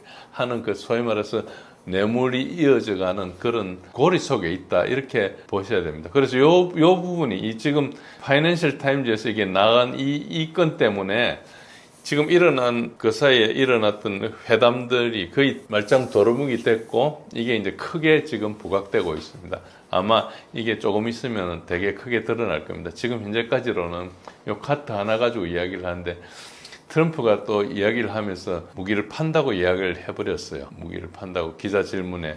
그러니까 요 사실을 제가 진술을 해버린 거나 마찬가지죠. 약 6개월 전인 2월 28일 미국 우크라이나 회담 당시 미국의 선 넘는 질문에 조롱 면박 회담이라는 말까지 있었습니다. 6개월 전 같은 장소에서의 그 기억이 이번 회담에서 영향을 줬다고 생각하십니까? 네, 뭐 누구나 그 사건을 기억하기 때문에 당연히 연상이 될 수밖에 없죠, 그죠?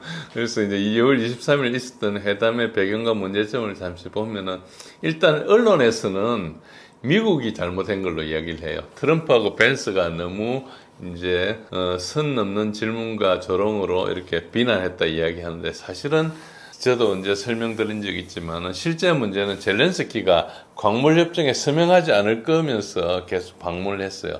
그 서명하면서 안전보장을 해달라 이야기를 했는데 안 해주니까 안 하겠다 이래가지고 3번이나 서명을 안 하고 3번째 자기가 백악관에 와가지고도 서명 안 하고 왔어요. 그걸 서명 안 할 거란 걸 또 알고 상당히 화가 난 상태에서 만난 거죠. 어쨌든 그런 뒷배경이 있었습니다. 그런 언론에서 그런 이야기를 하지 않고 대략으로 언론들은 다 이제 유럽도 그렇고 젤렌스키를 지원하죠. 근데 젤렌스키는 영국의 꼭두각시예요. 그걸 보지 못하면 이 전쟁을 굉장히 언론에서 이야기한 대로 그냥 평면으로 보는데 그것까지는 좋은데 그 다음부터 이해가 전혀 되지 않을 겁니다. 젤렌스키가 영국의 꼭두각시다 라고 생각하고 보시면 이게 이해가 되는데 그렇지 않고 젤렌스키가 자기 나라를 지키기가 민주주의 투사다 이렇게 생각하면 전혀 이해가 되지 않을 겁니다. 전쟁한다고 바쁜 나라 대통령이 외무부 장관 시킬 일도 있는데 계속 다니잖아요. 젤렌스키가 나라에 있는 날이 없는 것 같아요. 계속 여기저기 다니죠. 그 자체가 젤렌스키의 연기력이 필요한 거지 그런 게 필요한 게 아니죠. 그래서 8월 18일 날 어쨌든 그걸 때문에 이제 젤렌스키가 태도도 바꾸고 복장도 변하고 5분 동안 이야기하면서 감사하다 말을 11번이나 이야기했대요. 그리고 이제 유럽 지도자들이 와가지고 좀 제갈도 먹이고 보호도 해주고 뭐 이런 식으로 했고 젤렌스키는 거기서도 이제 강력한 보장을 요구를 했어요. 그런데 이제 2월에 트라우마가 좀 있으니까 이제 신중해지겠죠. 어쨌든 트럼프를 자극하지 말자 이렇게 해가지고 전반적으로 전부 와가 아부도 하고 막 다 그랬습니다. 어쨌든 그런 가운데서 젤렌스키가 그 분위기에 녹아가지고 이제 그렇게 했고 어쨌든 이게 이제 알래스카 회담 이후에 젤렌스키한테 남은 시간이 별로 없기 때문에 젤렌스키가 지금 다시 뭐 2월달 같은 이런 일을 하면 이제 큰일 나는 상황이죠. 그런 상황이 당연히 영향을 미쳤다고 보시면 됩니다. 어느 길로 가든지 불구덩이인 우크라이나, 전쟁을 계속할 수도 영토를 넘겨줄 수도 없는 상황. 희극인 출신 젤렌스키의 선택지는 무엇입니까? 젤렌스키의 선택지는 한 4가지 정도 있습니다. 어쨌든 종전 협상을 하거나 전쟁을 지속하거나 아니면 다음에 있는 뭐 영토를 양보하거나 제3국 중재를 하거나 뭐 이런 것들이 있는데 이 이야기들이 종전협상 빼놓고는 나머지들은 아무것도 공개된 게 없습니다. 트럼프의 특사인 스티브 위트코프가 뭐 영토 이야기도 하고 뭐 이런 걸 자꾸 이야기를 하는데 러시아에서는 하나도 컨펌 안 해줬거든요. 그러니까 자가 발전해서 하는 이야기일 가능성이 되게 높습니다. 종전협상은 이제 하기로 한 거기 때문에 일단은 이제 종전협상을 해야 되는데 종전협상 대가로 젤렌스키는 안전보장을 확보해달라. 그래서 아까 이야기했던 그 뇌물 이야기도 있고 뭐 어쨌든 있는 그런 건데 지금 지금 뭐 여러 이야기가 나오고 있죠. 푸틴과 직접 회담을 해가지고 영토를 동결하고 뭐 미국과 유럽의 안전을 보장을 얻고 아까 얘기한 무기를 다시 구매하는 제안도 하고 이런 거 추진하는 그런 하나의 선택이 있는데 장점은 이제 어쨌든 전쟁의 피로가 좀 완화되고 서방의 지원을 계속 받을 수 있으니까 지금 우크라이나 돈도 없고 아무것도 없잖아요. 그러니까 이제 지원이 계속 이제 중요한데 문제는 이제 국내적으로 되게 반발이 있고 국내 반발이 어느 정도인지 모르겠지만 여론조사를 하면은 반발이 일부가 있어요. 그런 게 있고 그다음에 러시아가 이제 요구하는 걸 또 약간 들어주는 것도 부담스럽고 이런 부분이 있습니다. 정전 사실 하는 게 가장 좋은데 용기가 좀 없는 거죠. 어쨌든 냉철하게 생각하면 정전하는 게 가장 좋아요. 지금 우크라이나도 가장 좋은 건데 그게 이제 정치인들은 우크라이나 운명하고 달리 자기가 또 살아야 되잖아요. 여러 가지가 꼬여 있다 생각하면 됩니다. 나라만 생각하면 지금 정전하는 게 제일 좋습니다. 그리고 이제 정전 협상을 추진하면은 트럼프가 일단 주선을 가능할 거고 가능성이 좀 높죠. 그래서 정전 협상이 하나 있고 두 번째 길은 전쟁을 지속하는 겁니다. 힘들든 어쨌든 서방의 무기를 활용해가지고 뭐 국제적으로 좀 승리를 하고 하면은 나중에 뭐 유럽 주도 평화유지군을 배치하거나 하면 러시아가 이제 계속 공격하기 좀 힘들기고 하고 이제 주권을 수호할 수도 있고 러시아 약화할 수도 있는데 약간 이게 꿈이거든요. 이게 그러니까 그렇게 하려면 자원이 고갈되고 서방도 계속 필요해지고 있거든. 지금도 서방이 미국 같은 경우는 거의 무기고가 다 바닥났어요. 다 주다 보니까. 그래서 이건 가능성이 좀 낮다. 전쟁 지속하는 길을 선택할 수는 있지만은 협상하다가 안 되면은 이렇게 이제 이걸 하긴 하겠죠. 세 번째는 지금 나오고 있는 거 영토를 양도하는 걸 뭐 좀 수용하고 포기할 거 다 현실적으로 포기하고 그 대신에 EU를 가입하고 경제 재건을 지원하고 어쨌든 뭐 영토도 자기 헌법상의 영토로 한 게 있으니까 헌법도 바꿔야 되겠죠. 이런 걸 할 수 있는데 일단 이거는 이제 즉각적으로 평화가 옵니다. 국제적으로 보상도 오고 그러나 국내 정치적으로는 자기 영토 떼준 대통령이 되니까 자살이 가깝죠. 그리고 떼주면 끝나는 것도 아니고 러시아는 또 추가 요구할 가능성도 있거든요. 그래서 이걸 선택하기는 굉장히 용기가 필요하고 그렇습니다. 그래서 공개적으로는 반대하면서 실제로 위장해가지고 할 수 있는 그런 가능성이 좀 있다고 보고요. 네 번째는 이제 제3국의 중재를 활용하는 것입니다. 이거는 뭐 상상의 영역에 있는 건데 중국이나 인도나 이런 지금 여기에 있는 관여하지 않고 있는 나라들 지금 다른 나라들은 다 관여하고 있으니까 이런 나라를 활용해가지고 이제 다자 협상을 하는 거죠. 그러다 보면 중국과 인도를 움직일 수 있으면 러시아를 좀 압박할 수 있겠죠. 중국하고 러시아하고 인도하고는 이렇게 브릭스로 묶여 있으니까 또 다양한 옵션이 있을 수 있는데 이거는 이제 우크라이나가 그런 정치적인 자산이 있느냐 신뢰가 없는 거죠. 시간도 좀 지연되고 그러면 이제 유럽의 다른 나라들 중국이나 인도하고 가까운 나라를 이용해야 되고 하니까 이 복잡한 외교 경로를 이용해야 되는 거죠. 그 전에 우크라이나하고 중국하고 약간 관계가 있었는데 전쟁하면서 우크라이나가 중국을 내쳐버렸어요. 욕하고 하니까 이제 중국이 안 들어주죠. 물론 그 이유는 러시아 기름을 사주는 중국, 인도가 미우니까 그랬겠지만은 국제 정치란 게 그런 식으로 할 수 있는 게 아니잖아요. 뭐 동네 조폭처럼 한 거거든요. 아무리 그런 자기 속이 끓어도 그 푸틴처럼 자기 나라의 총견은 미국 대통령을 만나면서 그렇게 뭐 살갑게 이렇게 하는데 이제 그런 거에 비하면은 외교력이 되게 낮은 거죠. 젤렌스키는 그 자기의 어떤 이미지 관리한다고 외교는 사실 뻥이 돼버린 거죠. 어려운 상황에서. 그래서 외교가 없기 때문에 저게 그냥 되게 낮고 중국이 이제 긍정 반응해줘야 되는데 물론 중국이 끼어든다 하면은 이제 우크라이나를 보고 하는 게 아니고 러시아도 보고 전쟁 후에 자기네들의 영향력 때문에 끼어들 가능성이 충분히 있기는 있습니다. 그러나 우크라이나가 너무 외교적 정치적 자산이 없어서 저게 좀 곤란하지 않을까 그렇습니다. 그래서 결론적으로 이 네 가지 대안 중에서 현재 이제 전투력이 계속 급감하고 있는 상황이고 전세가 굉장히 불리한 상황에서는 정전 협정이 최선의 대안이다. 그러니까 안타깝지만은 지금 할 수 있는 게 종전이 가장 최선의 대안이다. 그래서 만약에 용기를 내고 국민들한테 동의를 얻는다면은 자기가 피해 나갈 길이 있는 거죠. 그래서 이거는 정치적 용기가 필요한 그런 상황이다. 젤렌스키 대통령이 가장 우선순위로 내세운 것은 무엇인가요? 예, 지금 현재는 이제 여러 가지 대안을 아까 설명드린 대로 이제 종전을 갈 수밖에 없기 때문에 강력한 안보 보장을 가장 먼저 요구합니다. 그래서 장기적 안보를 요구하고 이걸 계속 회담 내내 반복적으로 강조했고요. 트럼프는 또 미국이 유럽과 함께 우크라이나 안보를 보장할 거라고 말을 했어요. 말은 그렇게 했는데 내용은 좀 그렇지 않죠. 그래서 그러니까 젤렌스키는 그 말을 문서화를 계속 요구하는 거죠. 그러면 이제 미국과 유럽이 공동 보증을 하는데 그게 이제 요구는 할 수 있지만 들어줄 수가 없는 거죠. 그러니까 미국은 러시아하고 협상을 해야 되는데 러시아가 반대할 게 분명하거든요. 이 전쟁 자체가 우크라이나의 나토 가입 때문에 발생한 거예요. 쳐들어간 것은 그 러시아계를 계속 이제 학살하니까 그걸 막기 위해서 들어갔지만은 그러나 그 배경에는 러시아계를 왜 학살했느냐? 그 배경에는 우크라이나가 나토 가입하기 위해서 여러 가지를 벌리던 중에 있었던 겁니다. 이게 2008년도 부카레스트 정상회담에서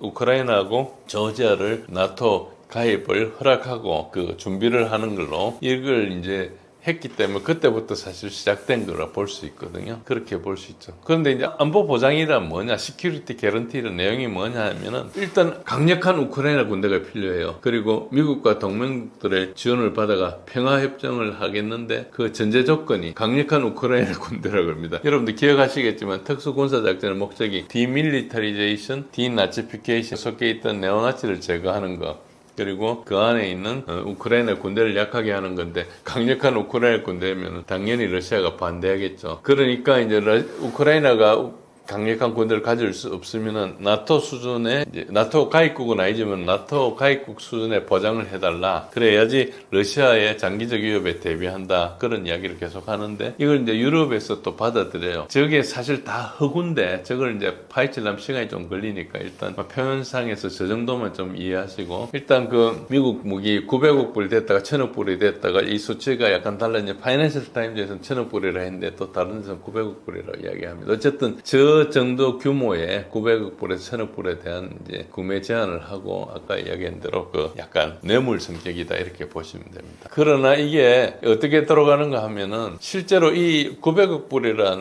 1000억 불 이 수준의 돈이 엄청난 규모예요. 트럼프는 뭐 3000억 불 대줬다 그러고 뭐 유럽은 1000억 불 대줬다 그러고 그러는데 실제로 우크라이나에 들어온 것들은 900억 불 정도밖에 안 되는 것 같아요. 그건 다른 형태로 다 이제 미국의 다른 데로 돌아가고 무기업체나 뭐 어떤 다른 걸로 돌아가고 그러니까 저 정도 같으면 지난 3년간 전쟁했던 만큼의 전쟁을 계속 더 할 수 있는 정도의 무기나 이렇게거든요. 그러니까 이제 저렇게 한다면 러시아가 그래 지금 정전협정하고 그 다음에 한 3년간 무기를 잔뜩 보강한 다음에 다시 전쟁을 하자는 이야기냐 이렇게 될 거 아닙니까? 그러니까 이게 제대로 안 되겠죠. 그렇지만은 어쨌든 그 지금 해놓은 틀 안에서 최대한 회피해가지고 이제 저런 걸 하겠다 이렇게 하고 있는 거죠. 그렇게 보면 됩니다. 그래서 알래스카 회담 후에 이제 젤렌스키가 입지가 굉장히 약화됐는데 어쨌든 푸틴과 이제 회담을 해야 되고 하니까 그래서 미국의 강력한 신호가 필요하다. 어쨌든 미국이 도와줘야 된다. 그래서 그걸 요구하고 있지만은 우크라이나는 미국이나 러시아처럼 이렇게 큰 그림을 보는 입장이 없고 밑에서 자기 것만 계속 달라고 요구하는 입장이니까 이게 통하지 않는다는 것을 좀 알 겁니다. 아마 그러나 유럽에서 계속 강요를 하니까 이렇게 하는 거겠죠. 트럼프가 러시아와의 3자 회담을 얘기했는데 실현될 가능성은 있습니까? 트럼프의 속내는 무엇입니까? 예, 일단 표면적으로는 푸틴은 계속 반대해왔습니다. 그동안 반대해온 이유는 뭔가니까 젤렌스키가 만날 수 있는데 어떤 조건을 만족해야 된다. 그러니까 우리가 모여가지고 악수하는 게 문제가 아니고 실무선에서 다 해가지고 마지막 파이널 이게 협상을 하면 그때 만나겠다는 거죠. 어쨌든 현재는 3번 동안에 우크라이나 러시아 대표들이 만났잖아요. 터키에서 만나고 있는데 거기서 아무 그 진전이 없는 상태에서 계속 만나자만 하고 있어요.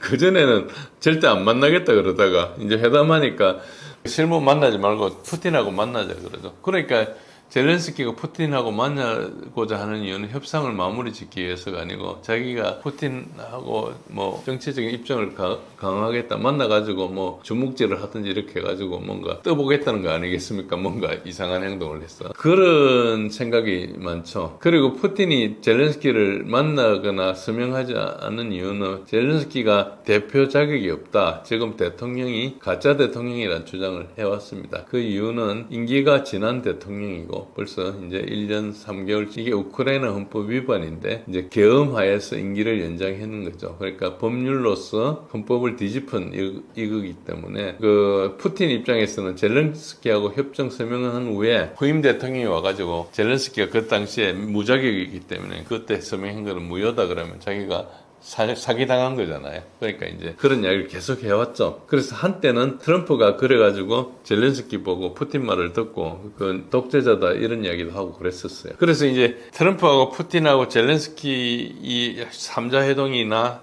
푸틴하고 젤렌스키의 2자 회동이나 이런 게 이루어지려면은 푸틴이 그동안 이야기했던 걸 해결하는 어떤 초월한 조치가 필요하거든요. 그냥 만나라 해가 만나지 않겠죠. 그러면 어떤 게 있을 수 있는 거니까 젤렌스키는 아무 의미가 없는 사람인데 트럼프하고 푸틴이 만나고 모든 결정하는 자리에서 이게 끼이는 거예요. 즉 회담의 협상에 서명을 한 협상의 그 내용을 보증하는 것은 미국이지 젤렌스키가 아닌 거죠. 그러니까 젤렌스키는 지금 이런 회동에서 아무런 가치가 없어요. 대표자도 아니고. 예를 들어서 이런 겁니다. 내가 어디 가서 보증이 필요한데 나는 신용이 없어서 보증이 안 되니까 누구 보증을 얻어서 쓰는 거예요. 그러면 은행 입장에서 그 보증해주는 사람이 중요한 거지 내가 중요한 게 아니잖아요. 그런 젤렌스키가 그런 입장이에요. 그러니까 이런 식으로 만난다는 것 자체가 젤렌스키는 지금 무가치한 상태이기 때문에 이제 당장 만날 수 없고 하려면은 그 러시아가 일정 조건을 이야기해요. 기술적 협상을 해가지고 디테일을 다 만난 다음에 그래서 이제 이게 파이널 상태가 되면은 이거를 이런 문제를 다 이야기하겠죠. 그 세부 조그만 글씨로 밑에 적어가지고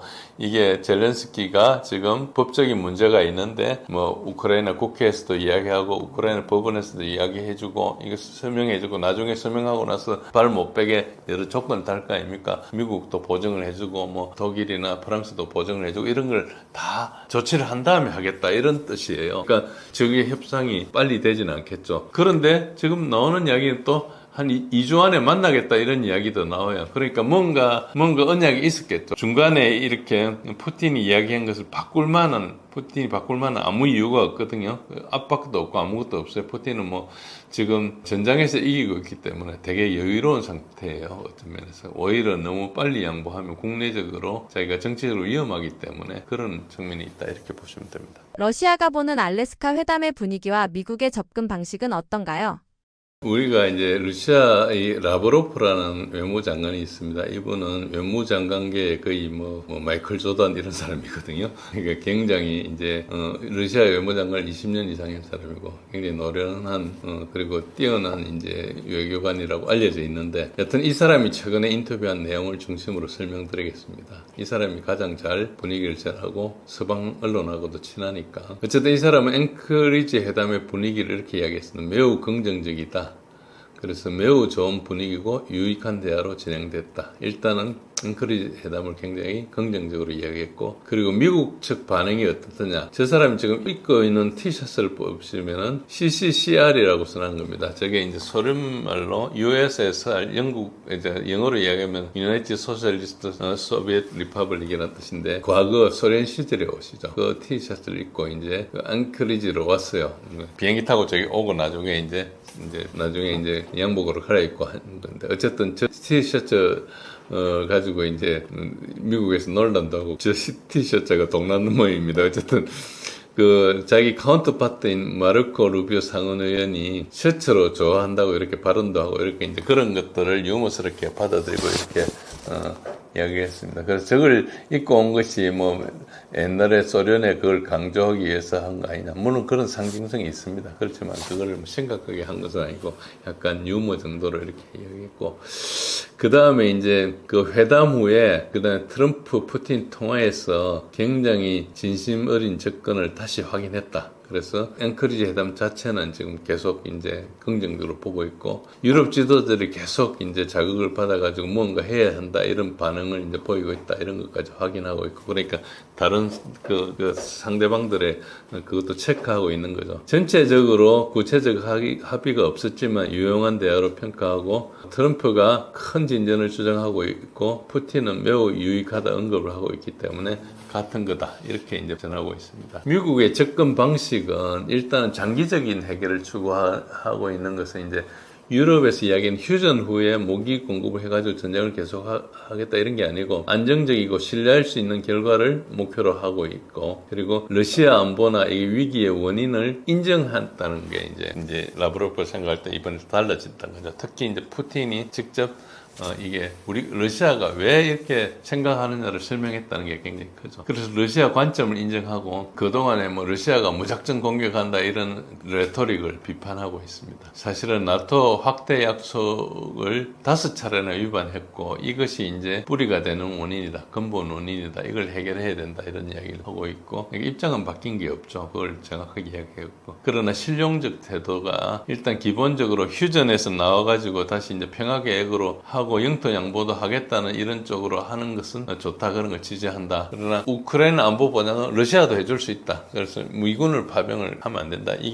이것 때문에 전쟁이 생겼는데 다시 되돌아올 수는 없다. 이런 이야기를 하고 있고요. 그래서 이제 미국이 유럽하고 달리 좀 차별화가 되고 있다. 바이든 시대 때 굉장히 무시했던 이 사실을 직시하고 지금 트럼프 정부는 바로 가고 있다. 이런 이야기를 하고 있고요. 그리고 이제 제재 논의를 피하고 제재 논의에 대해서는 그다지 그렇게 지금 강조하지 않고 있습니다. 기술 주권을 강조하고 장기 평화를 보장하겠다는 의지가 있다. 제재 논의는 조금 이따가 다시 한번 설명드리겠습니다. 러시아는 유럽이 러시아를 어떻게 인식한다고 느끼고 있나요?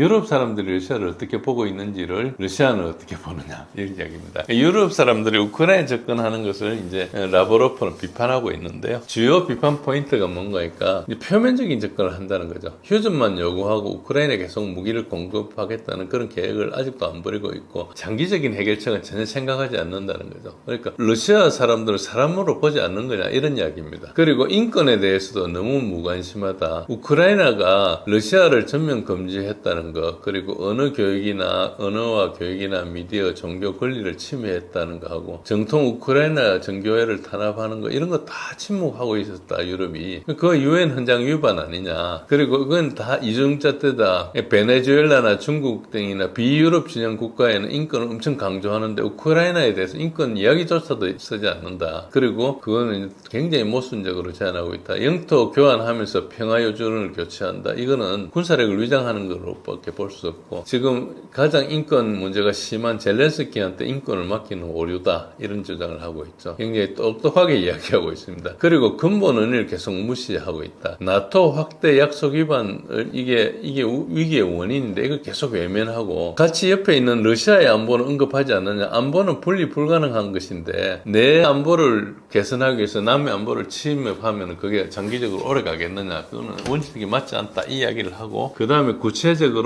예실레가 누가 뭘 잘못했냐를 언급하고 있는데 젤렌스키가 8월 18일 날 워싱턴 회담을 하면서 유럽 대표단이 뭔가 해야 된다는 그런 반응을 보고 있는데 근데 트럼프는 그것보다 굉장히 깊이 있는 접근을 하고 있다. 이렇게 이제 어째 보면 유럽 대표단이 이걸 만나가지고 트럼프하고 좀 상대가 안 되겠구나 이런 생각을 하고 있다는 이야기를 하고 있죠. 그래서 이게 이제 이런 걸 이제 우르슐라 폰데라이언이나 마크롱이나 스타머나 과거 솔저 이전 이제 멀저 총리 이런 것들이 이제 과거에 이야기했던 규칙 기반 질서, 룰 베이스드 인터내셔널 오더라는 거 이게 있었는데 이건 사실은 전부 왜곡하는 이야기다. 그래서 그런 이야기를 했고 핀란드 대통령이 왔습니다. 사실은 핀란드 대통령이 왔는데 1944년 영토 포기를 계속 비유하고 있는데 그게 사실은 그 라브로프가 반박하기로는 그건 중립을 포기해가지고 1939년, 1940년도에 그 2년 그 기간에 걸쳐서 소련하고 핀란드가 겨울 전쟁을 했거든요. 겨울 전쟁을 했다가 졌어요. 져가지고 영토도 좀 뺏기고 그랬는데 1944년도에 나치가 핀란드에 들어와가지고 나치 부대가 거기서 이제 전투를 해가지고 다시 또 핀란드가 나치하고 같이 소련을 공격했어요. 그러다가 이제 1944년도에 이제 패배해가지고 모스크바에서 이제 그 평화협상을 했습니다. 그걸 하면서 핀란드가 뭐 제발 살려달라고 빌었죠. 그래가지고 또 그때 또 모스크바가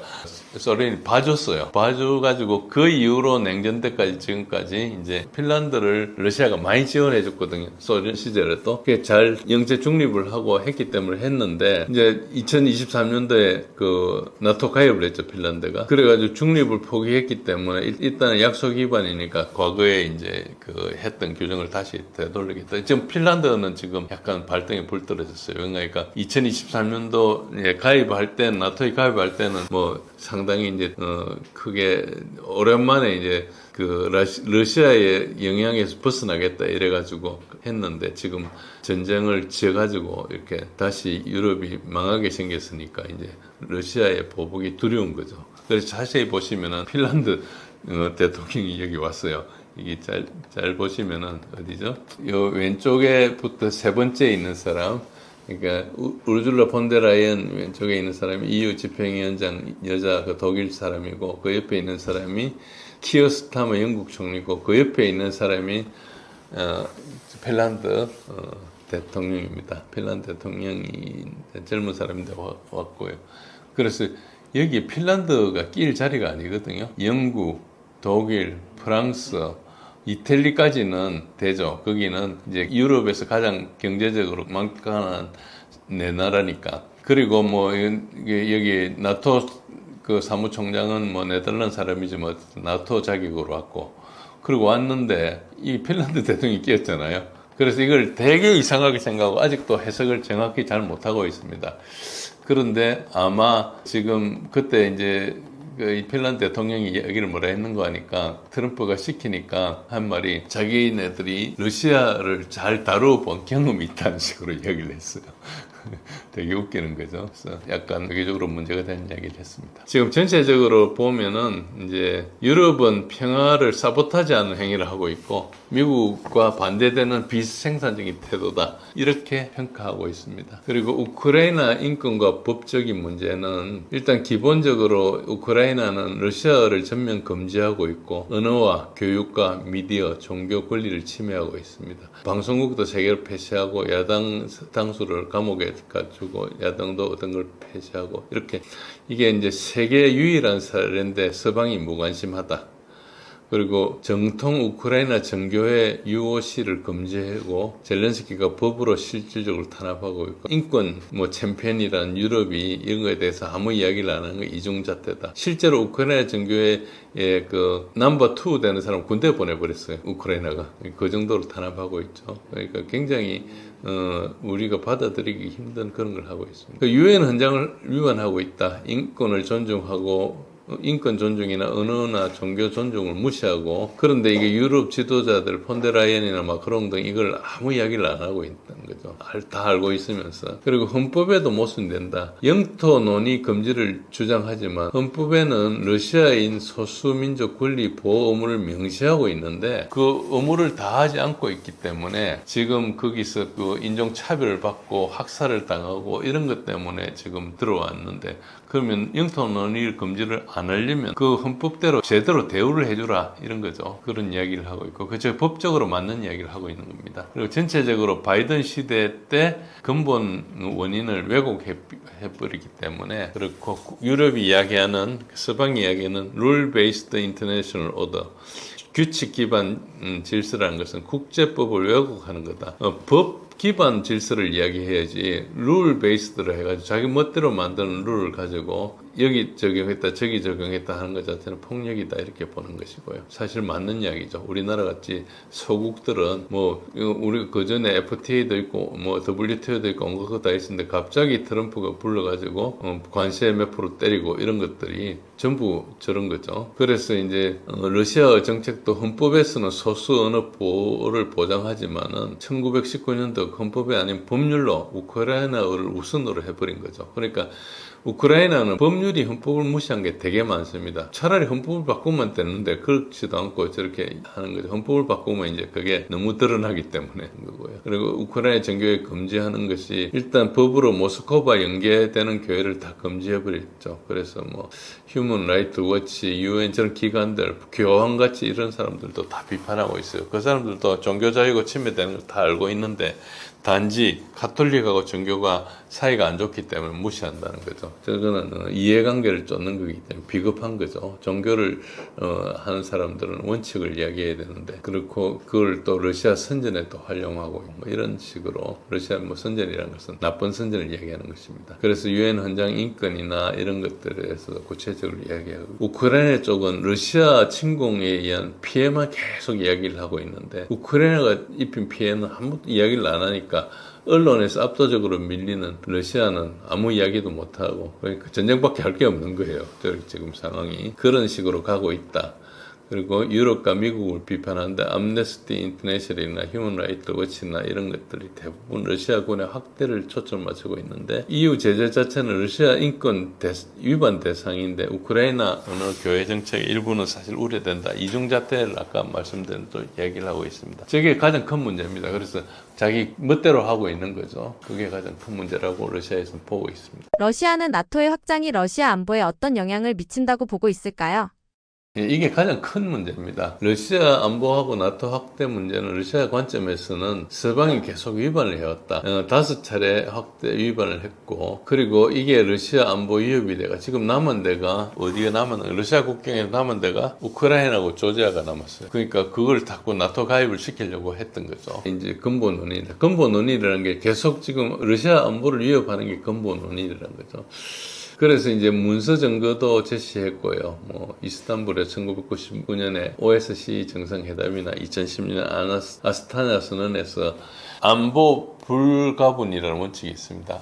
안보 불가분이라는 것은 이제 indivisibility of security거든요. 한 나라의 안보가 개선되는데 옆에 나라 안보가 약화되면은 그거는 끝없는 제로섬 게임밖에 안 되는 거죠. 그래서 내 안보를 개선하기 위해서 남 안보를 약하게 시키는 건 안 된다는 거예요. 그게 벌써 저기 선언에서 있는 건데 타인의 희생을 금지고 지배를 금지하는 걸 명시하고 있는데 그걸 대놓고 위반하고 있다는 거죠. 그래서 그 위반을 이야기하고 문제를 삼으려면 그 문제 삼는 그 소위 말해서 멍석을 안 깔아주는 거예요. 그런 식으로 이제 하는 거죠. 언론도 다루지 않고 국제회의에서도 다루지 않고 다 아젠다 올라오면 다 무시해버리는 식으로 하고 있는 거죠. 폭력이죠. 마이크 못 잡게 하는 것도 똑같은 거예요. 그래서 나토 행동은 약속 반대 행위고 유럽 안보만 계속 강조하고 있고 러시아 안보를 무시하고 있기 때문에 국제법을 굉장히 오만하게 적용하고 있는 거다. 그리고 장기 합의가 불가하다. 즉 러시아 안보나 러시아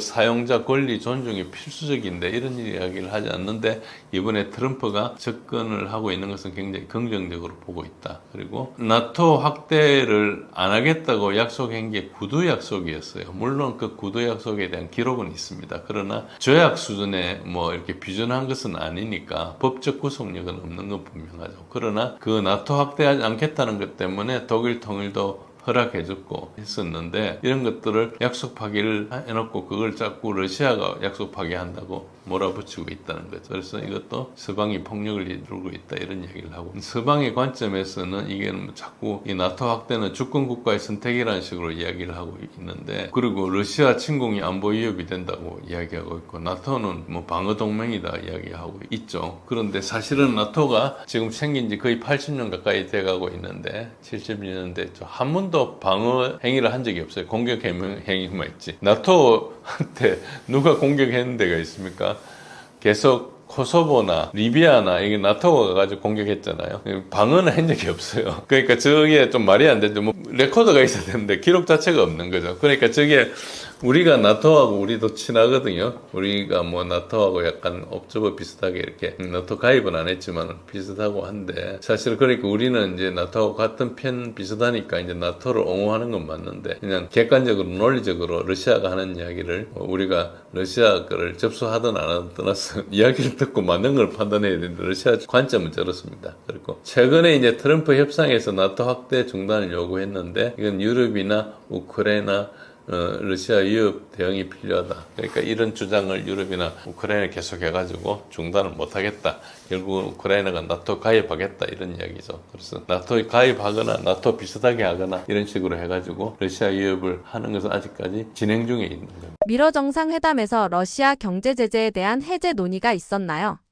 그거는 이제 논의가 없었습니다. 일단 알래스카 정상회담에서 제재를 논의하지 않았는데 이 해체에 대해서 러시아에서는 아직 부정적으로 보는 사람이 많습니다. 그건 무슨 말인가 하니까 어쨌든 90년대에서 약간 의존적이었거든요. 서방에 대해서. 그래서 이제 이거 의존하는 환상이 이제 부활되는 것은 오히려 해롭다. 이게 무슨 말인가 하니까 이제 러시아가 이제 소련이 해체되고 러시아가 이렇게 딱 되니까 러시아 안에 경제 체제가 보면은 석유나 가스 빼놓고 나머지는 예를 들어 자동차다. 그러면 자동차 기술이 되게 떨어졌거든요. 그러니까 러시아가 과거에 소련 시절에 이제 계획 경제를 살다 보니까 예를 들어서 자본주의에 별 경쟁 없는 과학기술 이런 데 투자를 많이 해요. 그럼 거기에 좋은 인재들이 많이 가 있고, 그리고 군사기술이나 방위산업이나 이런 데 기술이 많이 발달해 있는데, 반면에 이제 그 소비산업이나 이런 데는 이제 경쟁력이 별로 없는 거죠. 자동차도 잘 못 만들고. 그랬는데, 시장이 열리니까 서방 기업들이 그 못하는 데를 쭉 들어왔잖아요. 그러니까 이 산업 자체가 없는 거예요. 자동차 회사가 있기는 있는데,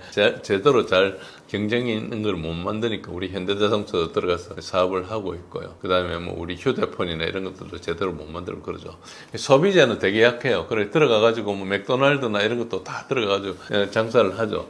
그런데 이제 경제 제재를 하면서 이 기업들이 다 철수를 해버렸어요. 그래서 맥도날드나 스타벅스나 이런 것들을 국내 기업이 다 인수해가지고 소위 말해서 브랜드만 좀 비슷하게 갈아가지고 맥도날드 비슷하게 생긴데 맥도날드가 아닌 그런 걸 해가지고 내용은 똑같고 질도 똑같이 하고 있어요. 그러니까 그 전에 있을 때는 다른 기업이 들어갈 수 없었는데 이 기업이 해체하고 나니까 국내 기업이 들어가 그걸 해가지고 기술이나 이런 것 노하우도 다 했죠. 그러니까 다 따라잡은 거예요. 두 번째는 예를 들어서 항공기 이런 거 민항기 이런 것들 제대로 못 만드는데 거기에다가 보잉사나 에어버스나 이런 비행기가 있으면 거기에 부품을 공급 안 해줬거든요. 그러니까 이제 문제가 생길 거 아닙니까? 그래가지고 이제 그 부품 조달하기 위해서 블랙마켓 가가지고 오고 고생을 하다가 그 전에 민항기 사업 같은 걸 러시아가 했었어요. 했는데 어떻게 했는 거니까 그 안에 들어가 있는 부품이나 이런 것들 국산화하지 않고 이제 서방 거를 소싱해 가지고 만들고 했는데 이제 제재를 하니까 그걸 못 하니까 다 국산을 해야 되죠. 국산화를 하는 것은 경제적으로는 좀 손해예요. 그러니까 규모의 경제를 못 하는 거죠. 일일이 다 국산화해야 되니까 어떤 부품이나 서브 시스템은 세계적으로 경쟁 있는 회사 걸 쓰는 것이 오히려 경제적인데 그걸 못 하고 자기가 그거 다 산업을 해야 되니까 굉장히 힘들지만은 어쨌든 국산화를 했어요. 그래가지고 PD-14이라는 비행기 엔진도 만들고 그리고 항공기도 거의 만들었어요. 거의 이제 보잉 737급 정도 되는 그런 항공기도 만들었어요. 그래가지고 그걸 다 국산화한 겁니다. 그러니까 이제 어째 보면은 그동안에 성장하고 싶었는데 서방하고 경쟁이 안 돼가 성장 못하던 산업들이 다 국산화가 된 거예요. 완벽하게 다 된 거 아니면 대부분 된 거죠. 우리가 이제 옛날에 일본하고 노제팬 운동할 때 반도체 소부장이 일본에서 공급 안 해주는 바람에 국산화를 좀 했잖아요. 그래가지고 그 기업들은 그렇지 않으면 기회가 전혀 없었을 건데 그 공백의 기업들이 어쨌든 살아날 수 있었죠. 그 다음부터는 기업의 역량이지만은 아예 싹이 자랄 수 없었던 환경이 이제 어쨌든 열렸죠. 그러니까 이제 그런 환경이 돼가지고 어째 보면 러시아가 자급자족하는 기술이 되게 많아졌어요. 그러면은 그 업체들 입장에서는 이게 지금 환경이 좋은 거예요. 그래서 이걸 해체를 하면은 업체들이 다시 좀 약해질 수 있으니까 그 이야기를 하고 있습니다. 그래서 러시아의 기술 주권이나 식량 안보도 달성됐고 협력하고 개방을 하지만 의존을 피해야 되겠다. 제재를 맡다 보니까 의존을 하는 것이 너무 취약하니까 이제 그런 식으로 가고 있는 거죠. 그래서 제재에 대해서는 러시아가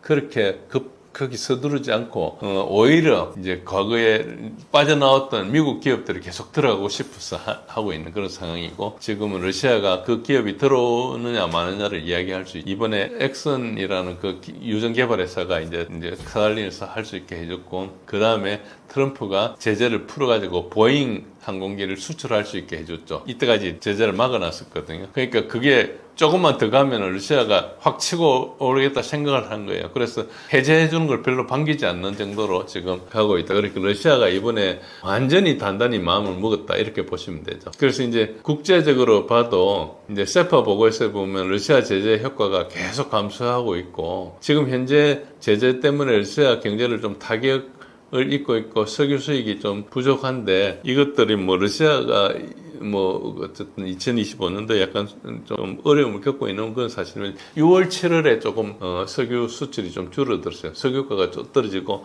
또 경제가 좋다 보니까 루블화가 좀 강세가 돼가지고 약간 그런 부분이 좀 있는데 그런 게 있고 그래서는 18차 패키지를 얼마 전에 했다가 또 19차 패키지를 또 발표했죠. 아직 시작은 안 됐는데 곧 발표했으니까 곧 어느 시점인지 제가 정확히 모르겠는데 곧 작동을 하겠죠. 저런 것들이 18차, 19차 러시아가 제재 패키지를 계속 했다는 것은 뭔가 그러니까 그동안의 패키지가 효과가 없었다는 걸 반증하는 것이거든요. 그래서 제재 자체는 그다지 크게 영향을 미치지 않고 지난 3년간 오히려 좋았고 최근에 전쟁이 약간 거칠 것 같으니까 유가가 좀 하락을 했어요. 그거에 영향을 좀 오히려 받은 거죠. 그래서 요거는 이제 2024년 자료인데 인도가 이렇게 보십시오. 그 전쟁 나고부터 맨 왼쪽이 이제 전쟁 날 시기고요.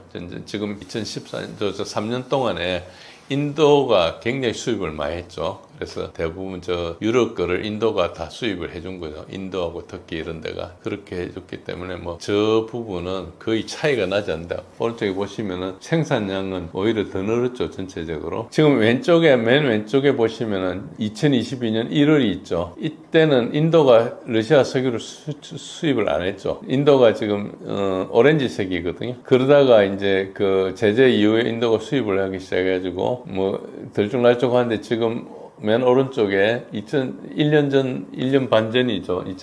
2024년 1월 달을 보시면은 이제 그 인도 수입이 상당히 많죠. 그러니까 유럽이 수입하던 것의 상당 부분을 인도하고 터키가 잡은 거예요. 물론 중국도 조금 수입을 늘리기도 했지만. 근데 전체 그래프 높이를 보시면은 그 전쟁 이전보다 조금 높아져 있죠. 그러니까 그 석유 자체가 그 석유 제재는 별로 효과가 없었다 이렇게 볼 수 있는 거죠. 러시아는 미국과의 향후 협상 방향을 어떻게 잡고 있나요?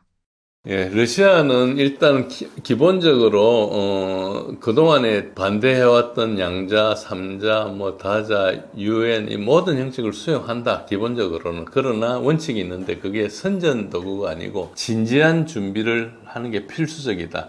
그래서 다 준비를 해가 충실하게 협정을 맺을 준비가 되면은 그 다음은 형식을 관계없다. 대부분 그냥 협상의 진심이 아니면서 사진을 찍고 말라는 것은 동의할 수 없다는 것이고요. 그걸 위해서는 전문가 논의부터 단계적으로 진행돼야 된다. 그래서 형식 자체를 고집하는 게 아니고 이제 실질적인 고집한다 이걸 볼 수 있고요. 그리고 이제 트럼프가 모스크바 방문 이거를 이제 마지막 그때 그 앵커리지에서 이제 푸틴이 초대를 한다고 이야기를 했는데 그때 트럼프가 확답은 하지 않고 흥미롭다고만 이야기했죠. 근데 원래 가능성이 있을 거라고 이제 러시아 쪽에서는 보고 있습니다. 그리고 최근 동양에서는 이제 엊그제 이제 푸틴 젤렌스키 정상회담이 이제 제안이 들어왔는데 트럼프가 이걸 이야기하고 있죠. 자기가 제안하고 그 다음에 하겠다. 그 정상회담 때 이야기 된 건 아니고 트럼프가 지금 하는 이야기 같습니다. 자꾸 이제 젤렌스키 이야기를 들어주려는 거죠. 그게 뭐 2주 내 가능하다 이런 이야기가 있는데 어쨌든 현재 휴전 후 안보 보장 뭐 이런 것들을 계속 유지하고 하는 그런 논의에 대해서는 안 되고 일단 완전히 종전을 하기 위한 이런 것으로 가야 된다. 그리고 이스탄불 회담에서 이걸 재개하고 하는 것이 그걸 러시아가 제안하고 있어요. 지금 세 차례 러시아하고 우크라이나가 만났는데 그런 식으로 해서는 안 되고 이스탄불 회담을 실질적으로 그걸 계속 보강을 해가지고 그 밑에 워킹 그룹을 많이 만들고 해가지고 그 안에 내용을 충실하게 만들어서 거의 최종안을 놓고 이제 서명을 하는 것이 맞다 이런 이야기를 하고 있고 러시아 입장에서는 미국하고 합의가 쉬운 건 아니지만은 철저하게 준비하겠다. 그리고 우크라이나 영토에는 관심이 없고 러시아계 보호가 진짜 목적이다. 그래서 만약에 우크라이나가 러시아계 보호에 정말 확실히 할 수 있다는 것을 믿을 수 있다면 영토에 고집 안 하겠다는 것입니다. 그래서 저게 영토 이야기는 계속 서방이 만든 거짓말이라는 게 내러티브라는 게 알 수 있는 게 외교관이 직접 이야기하고 있고 아까도 여러 번 이야기했지만 러시아 입장에서는 소련 해체됨으로써 생긴 2200만의 디아스포라의 인권 사각지대에 대해서 엄청나게 지금 관심이 많고 압박을 느끼고 있는 거예요. 그런데 그거를 서방에서는 러시아를 공략하기 위해서 공략 포인트로 보는 거예요. 그래서 일부러 우크라이나의 네오나치를 양성해가지고 2014년도 유로마이단 쿠데타를 일으키고 그걸 정권을 잡아가지고 그걸 계속 공격을 하게 했고 전쟁을 만드는 거예요. 이 전쟁을 만드는 부분 오늘 설명을 안 드렸는데 과거에 설명드린 적이 있습니다. 빅토리아 놀랜드라는 사람이 주도를 했고 이 사람이 이걸 한 거는 꽤 오래됩니다. 꽤 오래되고 여기에 힐러리 클린턴에 이런 사람 다 관여가 돼 있고요. 오바마도 관여가 돼 있고 다 오래 관여돼 있습니다. 물론 그 사람들 실무자는 아니지만은 그때 다 승인하여서 했던 거고 이번에 말씀드린 대로 우크라이나에 굉장히 그 많은 많은 부패 구조가 미국의 정치인들하고 연결돼 있죠. 바이든 대통령 아들 헌터 바이든이 부리스마라는 우크라이나 가스 회사에 이사했던 거, 그리고 매달 돈을 받아가지고 그걸 받아서 다시 자기 아버지 조 바이든한테 주고 했던 게 다 그 랩탑에 다 발견됐었죠. 근데 그걸 CIA, FBI가 그걸 그때 트럼프하고 선거할 때 그걸 묵살해버리고 해가지고 이제 선거에 개입을 한 거고, 이런 것들이 다 있습니다. 그거 트럼프도 다 알고 있는 이야기예요. 어쨌든 그런 식으로 계속 해왔던 거죠. 어쨌든 그러니까 러시아 입장에서는 이런 그 진실이 좀 밝혀지기를 바라는 거고, 이 사람들은 뭐 자기네들이 나가 그걸 적극적으로 활동하고 이런 것보다는 그냥 자기 할 일만 하고 있는 거죠. 그래서 전쟁터에서 좀 이기고 있으니까 그냥 그것만 열심히 하고 있고, 외교적으로는 항상 열어놓고 있는데, 이제 이 구도가 누가 공격하고 누가 방어하는지 를 사실 아셔야 됩니다. 그동안에 계속 이런 그 네오나치를 육성해가지고 이렇게 했고, 그 다음에 민스크 협정 이후에 8년 동안에 25만 명을 훈련시켰어요. 미군이 우크라이나군을. 그리고 엄청나게 많은 그 방어선에 투자를 하고, 뭐 무기도 갖다 줘. 무기를 처음 대준 사람이 1기 때 트럼프 대통령이었어요. 그래서 자유로운 사람은 하나도 없습니다. 그걸 다 이야기하기엔 너무나 이야기가 많지만, 어쨌든 이 전쟁이 갑자기 어느 날 갑자기 잘 살고 있는 우크라이나에 러시아가 침공한 게 절대 아니고요. 러시아계를 계속 못 살게 굴어가 러시아가 참다 못하게 넘어오게 만든 전쟁이다. 그래서 그런 식으로 보시지 않으면은 이 전쟁이 전혀 이해가 안 되고, 저같이 이야기하는 사람은 푸틴 장학생이라든지 친러시아계라든지 중국 사람이라든지 이런 이야기를 계속 하는데, 여러분들이 깊이 있게 이걸 모르시기 때문에 그동안에 언론 나온 걸 가지고 그렇게 반응하실 수밖에 없는 겁니다. 그래서 진리를 알려면은 이런 내러티브 워페어 시절에는 상당히 공부를 많이 해야 되고 조사를 많이 해야 됩니다. 어쨌든 그렇습니다. 최근 회담이 2번이나 있었는데 전쟁이 끝나간다는 신호일까요? 그 이야기를 조금 더 말씀드리면, 제가 왜 이 회담이 2번 있었거든요. 지금 앵커리지, 알래스카에 있었던 앵커리지 회담이 있었고, 그게 이제 지난주 금요일이었고요. 미국 현지 시간으로. 월요일 날, 그러니까 토요일, 일요일 쉬고 월요일 날 젤렌스키하고 이제 이웃 사람들하고 트럼프 대통령의 백악관 회동이 있었죠. 본래는 이제 알래스카에 회담이 있고, 그 사실을 트럼프 대통령이 젤렌스키하고 이야기를 하면서 젤렌스키가 거기에 맞추기에 준비하려고 했는데, 유럽에서 좀 몰려와가지고 뭐 이런저런 이야기를 했는데, 그 이야기들은 트럼프 대통령이 다 정리를 했어요. 근데 뭐가 정리가 안 됐는 거니까 이제 1,000억 불어치 무기를 사주겠다, 이런 약간 우리 파이낸셜 타임즈에 나온 이야기 아까 말씀드렸죠. 어쨌든 이게 약간 매수 행위거든요. 근데 트럼프 대통령이 거기 넘어간 것 같아요. 그러니까 기자가 묻는데, 이제 우크라이나 무기를 주겠느냐 그러니까 무기를 판다는 식으로 이야기를 했어요. 그러니까 이제 그게 일단 트럼프 입장에서는 이제 사업상의 이득을 보는 것 같으니까 그게 나라에 도움이 될 거라 생각하고 그걸 물었던 것 같은데, 문제는 그게 이제 독이 든 성배가 되는 거죠. 그렇게 하면 우크라이나 재무장에 투자하는 게 되고요. 그러면 지금 평화협정이나 이런 게 어차피 한시적일 수밖에 없는 거니까 러시아가 이 협정의 진정성을 이제 인정하지 않겠죠. 그래서 휴전협정은 그만두고 평화협정으로 갔는데, 평화협정의 내용이 사실은 전쟁협정이 되는 거죠. 2, 3년 후에 다시 전쟁이 일어나는 그런 상황이 되기 때문에, 지금 이때까지 잘 갔던 게 지금 크게 걸려있는 그런 상황이다. 그래서 전혀 앞을 예측할 수 없는 상황이기 때문에 굉장히 잘 지켜봐야 되고, 트럼프가 그 문제를 어떻게 극복해가지고 러시아랑 이야기를 할지, 지금 상태에서 러시아가 전혀 받아들이지 않을 가능성이 높고, 그래서 다시 그냥 우크라이나 전쟁이 계속될 가능성도 굉장히 높은 상태다. 굉장히 지금 불확실한 갈림길에 있는데, 지금 뇌물 비슷한 매수 행위에 지금 넘어간 것 같죠. 트럼프의 약점이 그걸 수도 있고, 혹자는 트럼프도 네오콘이 됐다고 이렇게 이야기하는 사람도 있어요. 그 주장이 지금 완전히 받아들일 수 있거나 입증된 건 아닌데, 이제 자기 자녀들이 큰 사업 이런 것 사업이 크게 오고 가면 그 이권들이 걸려있기 때문에 큰 돈을 벌려 한다, 이런 주장도 있어요. 뭐 전혀 증명된 거 없는 거고, 그냥 아직까지 카드라나 어떤 가설에 불과한 거죠. 아직 아무것도 한 게 없으니까. 근데 그런 방향으로 움직일까 하는 그런 감시하는 시각이 있다, 이 정도만 아시면 됩니다. 확정할 수 있는 건 없고요. 예, 오늘 와서 특히 이제 앵커리지 회담, 알래스카의 회담하고 거기에 있었던 젤렌스키 EU 그리고 트럼프 대통령 간의 워싱턴 회담 이 두 가지를 중심으로 지금 최근에 협상과 러우전 돌아가는 상황에 대해서 말씀드렸습니다. 어떤 것들은 좀 중복되기도 하고 있는데 제가 오늘 강조드리고 싶은 사항은 이 회담의 핵심 포인트가 뭐고 이게 전쟁의 원인하고 지금 결과까지 어떻게 연결되어 있는 걸 말씀드렸습니다. 그래서 이런 것들이 충분히 이해가 되시면 현재 이 전쟁의 원인과 결과가 어떻게 되고 앞으로 어떻게 될지 알 수 있고요. 아직까지 말씀드린 대로 굉장히 오리무중 상태다. 그렇게 이해해 주시면 감사하겠습니다.